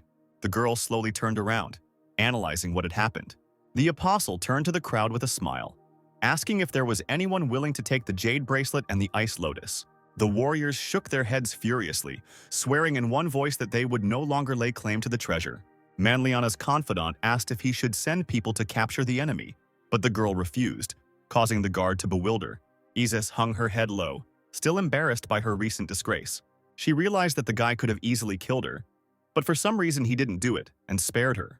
The apostle approached the ice wall and with one precise movement of his sword slashed at it. The ice melted and began to gradually creep to the sides, forming a long-awaited liberation from the artificially created prison. He waved his hand towards the gap, telling those present that they could now come out. Yulman approached Linda, thanking her for today, and he also asked for help in returning the sword to its owner. The girl took the sword with embarrassment, shaking her head and stuttering. The guy suddenly thoughtfully put his fist to his chin, starting to carefully examine Linda. When she finally blushed, Yulman concluded that the girl really looked better with her hair up than now, when it was loose. At that moment, Linda seemed to be illuminated by a gentle sun. Such was the impression made on her by the words of her interlocutor. Yulman waved goodbye to her. His new girlfriend made the guy promise to return to the shop to get all the materials. Linda's friends ran up to her, asking in surprise where that heartless beauty had gone. The guy, looking after Yulman, asked who it was and where he came from. A dreamy and incredibly stupid smile blossomed on the girl's face. After spinning around, she covered her face with her hands, saying that the handsome, rich, and cool man was, of course, her future husband. Her cry of promise to marry this guy in this life and the next one echoed over the tavern. An apostle walking down the street sneezed loudly.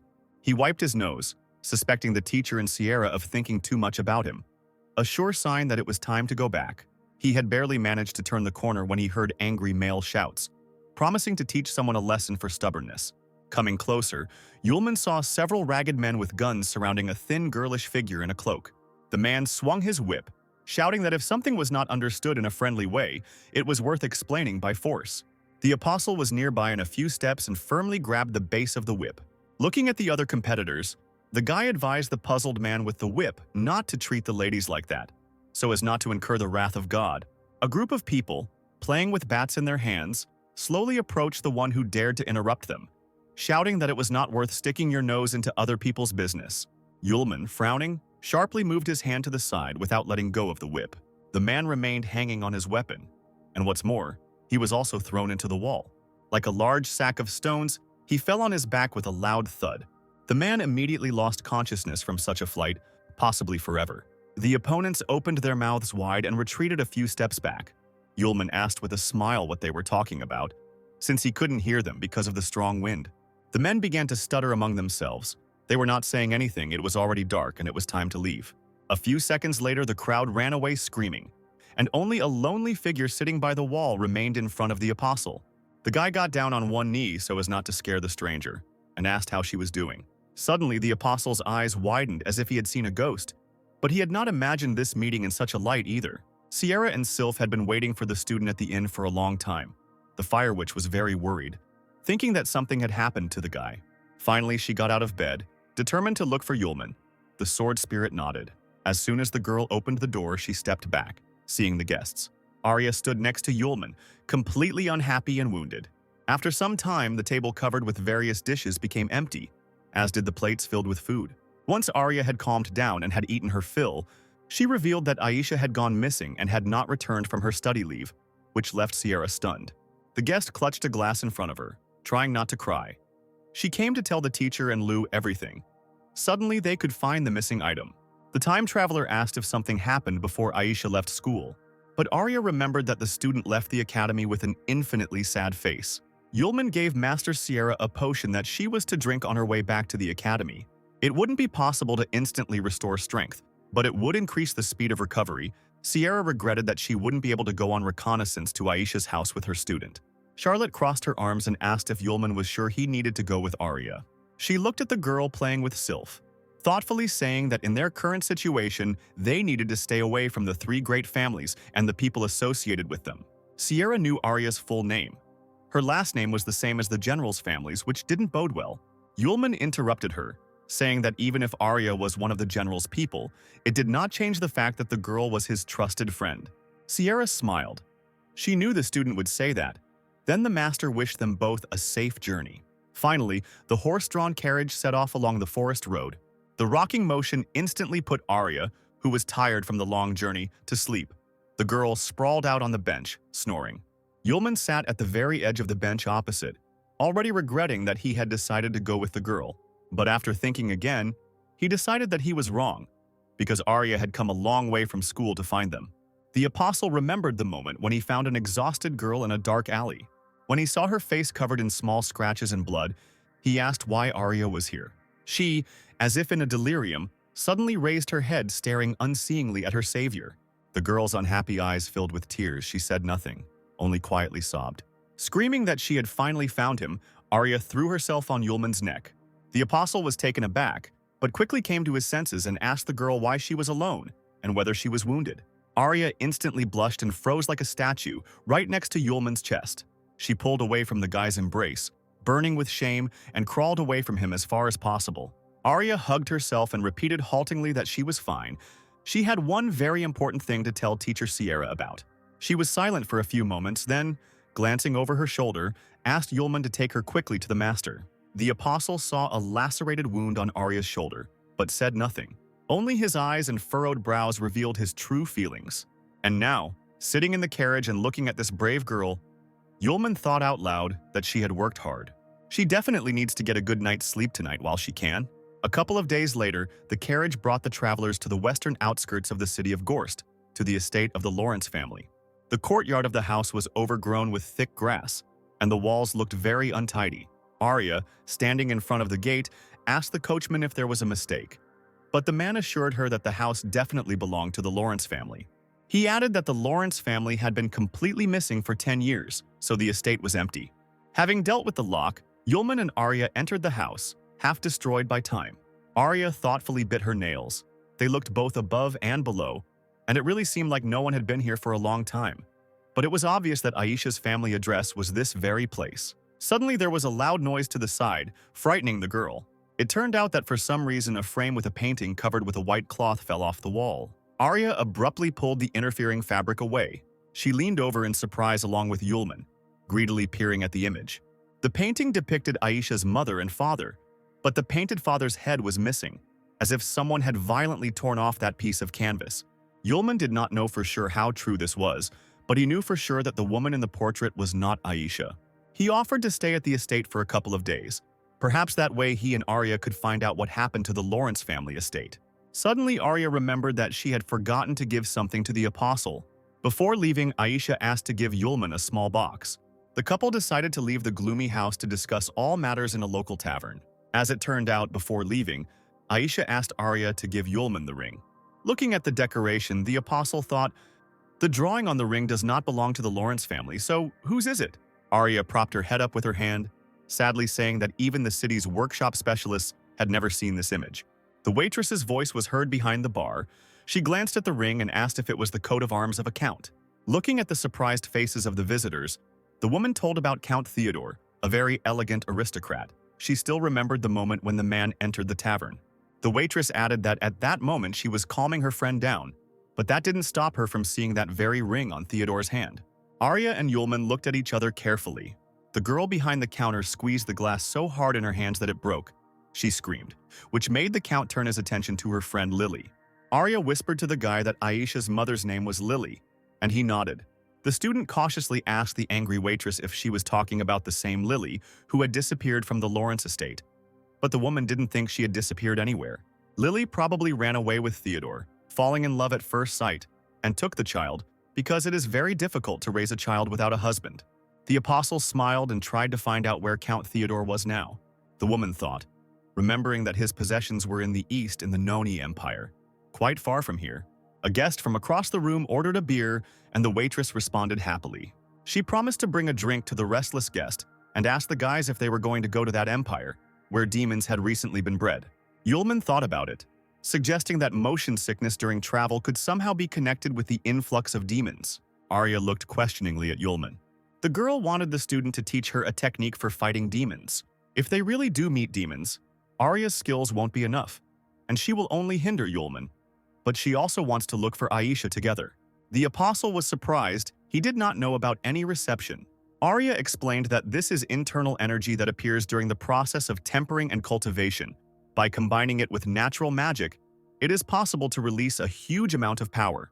The girl raised an eyebrow, asking why the teachings did not know this technique, since he had previously won in the same way, and natural magic was probably beyond his control. Yulman shook with irritation.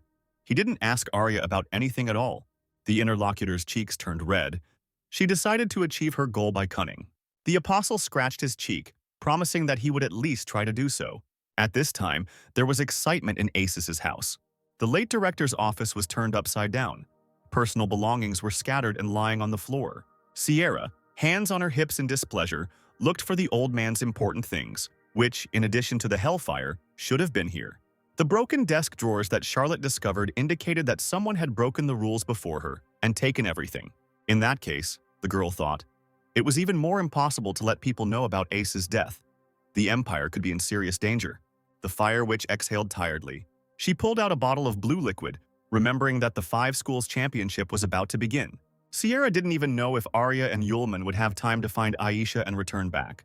The carriage with the travelers was on its way to the Nonya Empire. Inside the carriage, training was taking place on a technique against a demon. Arya was sitting on all fours on a bench and tearfully looking into Yulman's eyes. He leaned forward, smiling maliciously, deciding to try something. The apostle's hands reached out to the girl's waist, touching her. Arya blushed, begging him to stop. The next moment, her boot flew straight into Yulman's stomach. The guy got angry, shouting that he was helping his friend, awakening anger from the outside, and she even kicked. Arya burst into laughter, asking for forgiveness. She found it too funny from the tickling. 2 weeks later, the carriage finally arrived in Nonya.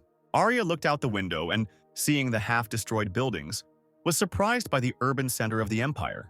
The doors of the houses were tightly closed and there was a deafening silence. On other, no less dirty and dark streets, one could see gloomy and exhausted people.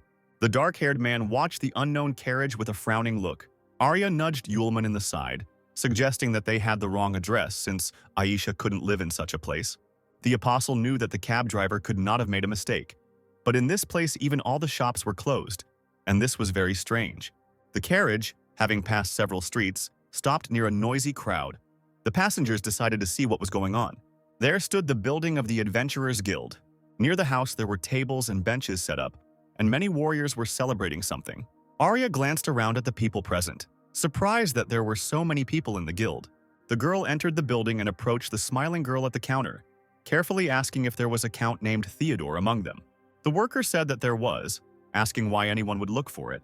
Arya almost answered, but Yulman covered her mouth with his hand and smiled sweetly at the worker, saying that they would be back soon. The student pounced on the apostle with accusations, but he rightly noted that since everyone was looking for Lily, even though she had married the count, perhaps the woman did not want anyone to know about her. Arya came to her senses, agreeing with her friend that it was wrong to ask so directly. Yulman approached the counter again and said that on the way to the Empire he found the count's family ring, so he decided to return it, maybe even get some kind of reward for it. The apostle asked the girl where Theodore could now be found. The corners of the worker's lips turned down. She said that the count lived in a castle in the suburbs, but the way there lay through the forests of Nonya, where something had been wrong lately. Arya slowly moved her gaze from the girl's face to the stack of papers. She winced, asking if there really were demons there now. The worker confirmed that 6 months ago there were many more local animals, and then rumors began to spread about the appearance of demons, and recently their traces were discovered. Yulman asked if the Adventurers Guild were demon hunters hired by Count Theodore. The girl shook her head, answering that although these were the lands of the Count, he did not respond at all to the appearance of the demons. This time the reward was announced by the Imperial Society of Adventurers itself. When she added that whoever killed one monster could get 5 million, Yulman and Arya's eyes lit up. The apostle thought, if Count Theodore is now Aisha's stepfather, the student can help cleanse the lands of demons and get good money, and maybe even marry Aisha. Arya wondered why the demons had appeared again, since they had been destroyed long ago. The worker said with concern that the residents themselves do not know what is happening here. The detachment of 100 hunters that left today has not yet returned. Yulman remembered that even before this human civilization, people and demons coexisted peacefully for a long time. But for some reason, a war broke out. The 15th apostle, Arma, and the 12th apostle, Kapasis. The first was the protector of people, the second was supported by a demon. The war between them was the first, which came in the time of the apostles. The battle ended, but neither Arma nor Kapasis were seen again, and the demons also did not appear in people's field of vision. The apostle believed that if these two had not fought so fiercely, humanity would not have to fear his kind so much. It was getting dark. The forests of Nonya were dense. The tall trees rustled from the gusts of wind. By this time, the forest floor was already sprinkled with the blood of many hunters who had fallen at the hands of the demons. The last surviving man was wounded and breathing heavily as he tried to escape the dense space. Hearing clicks behind him, the warrior screamed and ran headlong, stumbling as he went. He was unlucky. His boot got caught on a thick branch on the ground. The warrior screamed hysterically and fell face forward. Kneeling, he knew the end had come. The man was surrounded by a pack of devilish panthers. The man sat up and began to back away, covering his face with his hands, begging not to kill him. A huge clawed paw with snow-white fur appeared as if from nowhere. Blood sprayed into the air, splattering the tree trunk. It flowed from the werewolf's muzzle, staining the previously light fur, and in a matter of seconds he tore the man to pieces. Arya gasped when the worker mentioned 100 warriors, but she added that there was only one werewolf demon in the forest. Yulman snorted, saying that with someone like that the conversation was short. One strike of the sword and everything was ready. The girl opened her mouth, asking again what this young man meant. She asked in surprise if the person in front of her was really a gold-level adventurer or higher. Yulman took out his badge, saying that he was only at the iron level. The worker's silence in response spoke volumes. The other warriors heard him. One of them banged his fist on the table and laughed loudly. The worker said that this werewolf is very cunning. His movements are lightning fast. They say that he even has shadow magic and kills gold hunters playfully. The apostle was surprised. He thought that werewolves were stupid demons with slightly developed limbs. Could they really have disappeared for a while and upgraded to shadow magic? A man in a cloak approached the friends and ordered them to get out of here. They probably didn't understand what was happening. Arya quietly asked Yulman if they should change their route since this werewolf was so strong. The guy grinned, advising her to calm down. Because if the monster really did have shadow magic, it would still only take 5 minutes. Arya walked through the night forest, carrying a rapier on her back. She looked back and suggested to Yulman to postpone the expedition until tomorrow. Something rustled in the leaves, and the girl squealed, holding the weapon in front of her. A small snow-white animal jumped out of a small bush. The girl lowered her rapier and exhaled. It was an ordinary hare, but she relaxed too quickly and did not notice the attack from above at all. But Yulman quickly intercepted the other people's movements. He was constantly on the alert. With one blow of his fist, the apostle fell upon the huge panther, knocking it to the ground. The animal's body lay frozen with its mouth open on the dark ground. The next second, the panther literally melted into thin air, as if it were a stream of smoke. Arya opened her mouth slightly, looking at the beast, breathing heavily, recovering from the attack. The apostle told the amazed girl that only a demon could have created such a black panther. As if to confirm his words, a whole army, led by their leader, emerged from behind the thick trees, all growling loudly. Arya screamed again, holding her rapier out in front of her. The lead werewolf approached the couple on his hind legs, his red eyes flashing. Getting into a fighting stance, he suddenly spoke. The demon did not think that anyone would recognize his Black Panther.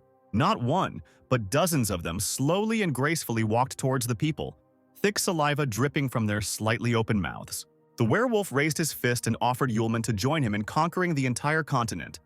Then both he and his girl would be spared. Instead of fear, the werewolf saw joy on the faces of the people who began to mimic him. The apostle started to fool around, saying that he couldn't join because of the terrible treatment of people by werewolves, and he also wouldn't allow them to conquer the entire continent. The werewolf laughed as he looked at the two boys who dared to say they could stop him. He grinned, saying that the entire group of hunters sent out in the morning had already been destroyed one by one. Yulman threw his hands behind his head, replying that the demon was a real fine fellow and deserved to be patted on the withers. This made the werewolf extremely angry. The fur on the back of his head stood on end. Yulman saw sharp teeth in front of him. The entire horde of panthers, without consulting each other, rushed at the people at once, led by their leader. The guy smirked and ordered Arya to go forward. The girl blossomed, clutching the rapier in her hands. Now her time had come. The werewolf clicked his teeth. He had just seen that the girl was scared of an ordinary hare. Arya held the weapon in front of her, closed her eyes and concentrated. After a few seconds, she suddenly opened her eyes. The girl's case burst into flames of magical fire, just as the panthers were attacking her, intending to cut her to pieces. But now, everything has changed. The golden rays of the attacking girl tore the animals in half. Bloody pieces of the creatures fell at Arya's feet. The werewolf stopped dead in his tracks. He didn't expect this from a fragile human creature. Arya patted her chest. It wasn't for nothing that she pretended to be terribly scared for a long time. The werewolf growled, realizing that the humans wanted to lure him out of the forest with their acting. Yulman broke into a mischievous smile, saying that they had been found out. A loud, desperate laugh rang out in the dense forest. The werewolf could not calm down after realizing that people had deceived him. The apostle waved his hand. They hadn't thought of this from the very beginning, but only on the way into the forest. He dreamed out loud about the reward for the killed werewolf from Count Theodore. Maybe he would marry Aisha to the hero. The werewolf interrupted the guy's monologue, scolding him for his bad manners. Not only did they want to kill him, but no one was allowed to deceive the werewolf. The monster bared his teeth. If these people had agreed to join, he would have spared them. But now it was too late. Green energy glowed around his body, and the monster itself rushed at Yulman, wanting him dead. The apostle, with his hands in his pockets, jumped towards the werewolf and kicked him in the stomach with his left foot. Blood spurted from the mouth of the stricken demon. He could not even imagine that such a thing could happen to him. The blow caused the werewolf to fall to the ground, unable to regroup in time. Yulman became serious and asked Arya to wait while he dealt with the werewolf and asked him something. The girl nodded. Slowly standing up, the demon stretched his bloody shoulders. He shook with anger and humiliation, asking if people had angered him on purpose to find a weak spot. The werewolf growled terribly. Rage filled him to the very ends. Now he definitely would not let these people go alive. Raising its head upward, the monster howled loudly and long. The werewolf's fur on his paw slowly began to be covered in a dark haze. Arya leaned forward. She had never seen anything like this before. Yulman learned shadow magic from the afterlife by asking a werewolf who taught him this. He laughed, suggesting that Yulman go down to hell and find out, again attacking the guy. The apostle deftly dodged the limb, reaching towards him and the thick black smoke. The werewolf turned and again tried to grab the wily man in his paws. Yulman dodged, dancing, managing to talk at the same time. He told the demon that there was someone very annoying in hell. The werewolf only breathed heavily and continued to try to destroy the annoying enemy. Another blow of the paw did not reach its target, only destroying the clearing where the battle was taking place. The werewolf growled, "He couldn't even touch this man." The apostle, as if nothing had happened, stood before the demon, intending to ask him a question. The werewolf bared his teeth. A man forces you to answer questions when he himself was silent when asked. This is unfair. Yulman shrugged, looking the demon straight in the eyes. A sword appeared in his hands and green flashes appeared in the air. Smiling, the apostle rushed at full speed towards the werewolf, who was puzzled by such sudden events. He stood there, his eyes wide open, realizing that he wouldn't have time to do anything. A green beam appeared right in front of the enemy's face, blinding him. The werewolf growled and howled as the searing light passed straight through him. Arya covered her face with her hands. The glow was so bright, and a strong wind arose, carrying sand and earth with it. The forest clearing was illuminated by light. It became as bright as day. After a moment, it was all over. The burnt demon was still standing in front of Yulman. The werewolf's legs stopped supporting his body, and he fell to his knees. The apostle came closer and pointed the tip of his sword straight at the enemy's face, asking whether he wanted justice or not to die. Yulman said that he would spare the werewolf, but in exchange he would carry out all his orders, then asked what he was and where he came from. Still kneeling, the demon said that he and the others planned to recapture this continent under the leadership of the Prince of Darkness Aquila. The prince sent the werewolf to scout out the situation before the invasion. The demons believed that humans were much weaker, so they wanted to first take over the surrounding area and then return and report everything. The werewolf added to himself that he did not expect to meet these two people. Yulman asked where the abode of demons is now. The demon hesitated, but seeing the blade, he continued his story. One gentleman created a small world for them, gave them the opportunity to accumulate strength and improve. Arya was surprised that the gentleman was so strong that he could create new worlds. The werewolf suddenly jumped up, shouting that the master had forbidden giving out information about him, the savior of the demon race, so the filthy humans would not find out anything anyway. The apostle guessed that the new world was the work of Arma, who possessed incredible wisdom and unrivaled magical skills. Seeing Arya swinging her axe at the werewolf, Yulman asked why the master allowed the demons to come out and invade the human world. Suddenly, the guy fell silent, staring at his girlfriend. He asked if the girl was okay, and she looked at Yulman in surprise. The apostle felt that someone had opened the gates of the limit. They connected all worlds with each other. Meanwhile, there was a knock on the door of one of the rooms of the estate. Aisha was sitting by the mirror. Turning around, she saw her mother standing at the threshold. The woman told her daughter about a man with a gift, who was sent by a certain gentleman, and now the girl was expected in the living room. Aisha smiled obediently, saying that she would tidy herself up and leave. She turned around like a doll and walked into the bathroom. The door slammed shut, and there was a single red rose lying on the table. Yulman thought that this was the world where demons were hiding. He had just merged with the human world. But one thing was unclear. That is why this world was emitting a barely perceptible smell. Arya called the guy by name. He perked up, answering that he was thinking a little. He asked the werewolf if he needed to report the situation to Yahello. And that gentleman, surely the demon would also need to open the gates of the limit, and someone would be needed who could send information between worlds. The demon confirmed Yulman's guess, because they could not directly return to their world and needed messengers with a piece of the power of the founders of a world to transmit messages. The apostle demanded to be taken to one of the messengers so that he could convey a few words to the ruler of the demons, but first he needed to go to one more place. The werewolf, without the right to choose, obediently followed the people. Yulman looked at the map. They needed to go straight in a certain direction to get to the castle.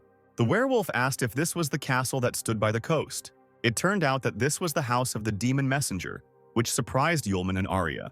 The girl hesitantly asked her friend if Aisha was safe in that case. Perhaps that ring was her signal for help? The apostle saw meaning in Arius's words. He grabbed the girl by the hand, and she screamed in shock. Yulman decided that they needed to hurry and picked up Arya in his arms. The boy flew into the sky, ordering the werewolf to catch up with them. Huge waves crashed against the rocks of the cliff. The apostle landed on the ground near the palace, kneeling down to gently lower the flustered Arya. The count's castle really did stand on the very edge of the cliff. The friends turned around when they heard someone's footsteps on the grass. A fair-haired butler came out of the building and greeted the travelers warmly, saying that he was happy to learn of their arrival. The man pointed in the direction of the entrance. The gentleman was already waiting for them. The butler waited for the boy and girl to follow him towards the castle. Arya quietly asked her friend if it was a trap. He shrugged. In any case, they wanted to visit this place themselves, so they needed to find out what was going on there. The man led the guests down a long corridor, saying that the gentleman was waiting for them in the living room. Yulman was the first to enter the room and immediately looked around, freezing on the threshold. The student hid behind his back, asking what happened. But the apostle, in his favorite manner, threw his hands behind his head, replying that he was simply distracted. Arya carefully warned her friend about the strange, barely perceptible smell. Both saw a long red staircase. There was a portrait of a handsome young man with blonde hair hanging on the wall. The butler loudly announced to the gentleman that the guests had already arrived. A graceful female hand placed the cup on the table and allowed the man to leave. The owner of the voice, sitting with her back to those present, slowly rose from her chair. Aisha's mother, a tall, stately woman in an evening dress, slowly walked towards Yulman and Arya, greeting them. The apostle stepped back in surprise when he saw her. Arya screamed, thinking that it was Aisha herself in front of her. But the woman smiled, winked slyly, and shook her head. She said that she was Aisha's mother and asked to call her Lilith. The student let out a breath of amazement, realizing that the family had actually moved and not disappeared. Lilith approached Yulman, saying that he was probably the one who stole her daughter's heart. The apostle became serious and immediately asked where the girl was now. The next moment, Lilith suddenly stepped forward and wrapped her arms around the guy's neck, laughing. The woman whispered in a drawn-out voice that he would not be able to take his daughter, but she herself would be able to give the guest pleasure for one night. A purple haze spread from the palm that Lilith placed behind Yulman's back. He grabbed the woman by the hand and threw her away from him. The apostle reported that there were too many succubi. Arya screamed that it was not Aisha's mother but a messenger, but Lilith immediately objected. She looked at the guest, asking how he knew about her essence. Yulman said that she knew about his and her friend's approach even at the castle gates, then invited them in. Only people who possessed black magic could do that. The abilities of ordinary magicians would not help here. When the woman suggested that this was indeed the case, the apostle asked her to explain her eternal youth, since ordinary people grow old. Only now did Yulman let go of Lilith's hand, saying that the seduction spell she had just used confirmed his suspicions. The woman sighed submissively, admitting that she was a succubus, and that Aisha was indeed her daughter, but was simply born a half-breed. Lily winked, saying that as a reward for the guy being able to resist her charms, she would tell him where Aisha was, in the far room on the second floor. The guy didn't answer and called Arya to follow him. The girl waved her hand, answering that she would wait here because Yulman was the person Aisha wanted to see now, and she didn't want to disturb them at all. Yulman asked again if his friend really wanted to stay here. Lilith spoke up, smiled, and said that she would not offend the guest. She added that it was getting late, and the guy had better go to Aisha quickly because she would soon go to bed. Arya waved her hand, urging the student, who told her to be careful and, if anything happened, to scream immediately. Lilith, hearing their conversation, became noticeably sad, lowering her head. Yulman, climbing the stairs, asked in advance if she was asleep. Seeing the nearest door, he was about to knock, but to his surprise, it was not locked. The apostle entered a pretty girl's room, quite suitable in style for someone like Aisha. He pressed his hands to his chest, feeling an unprecedented excitement, finding himself in the room of the object of his dreams. Yulman's gaze caught on some object lying alone on the table. He picked up a rose flower, the same one he had given to Aisha before going to the Magic Congress. The door to the room opened slightly, and a cloud of hot steam seeped out from there. Yulman, lost in thought, shuddered and turned around sharply. Aisha stood on the threshold wearing only a towel. Drops of water were dripping from her long hair. The girl screamed, not expecting to see a student here.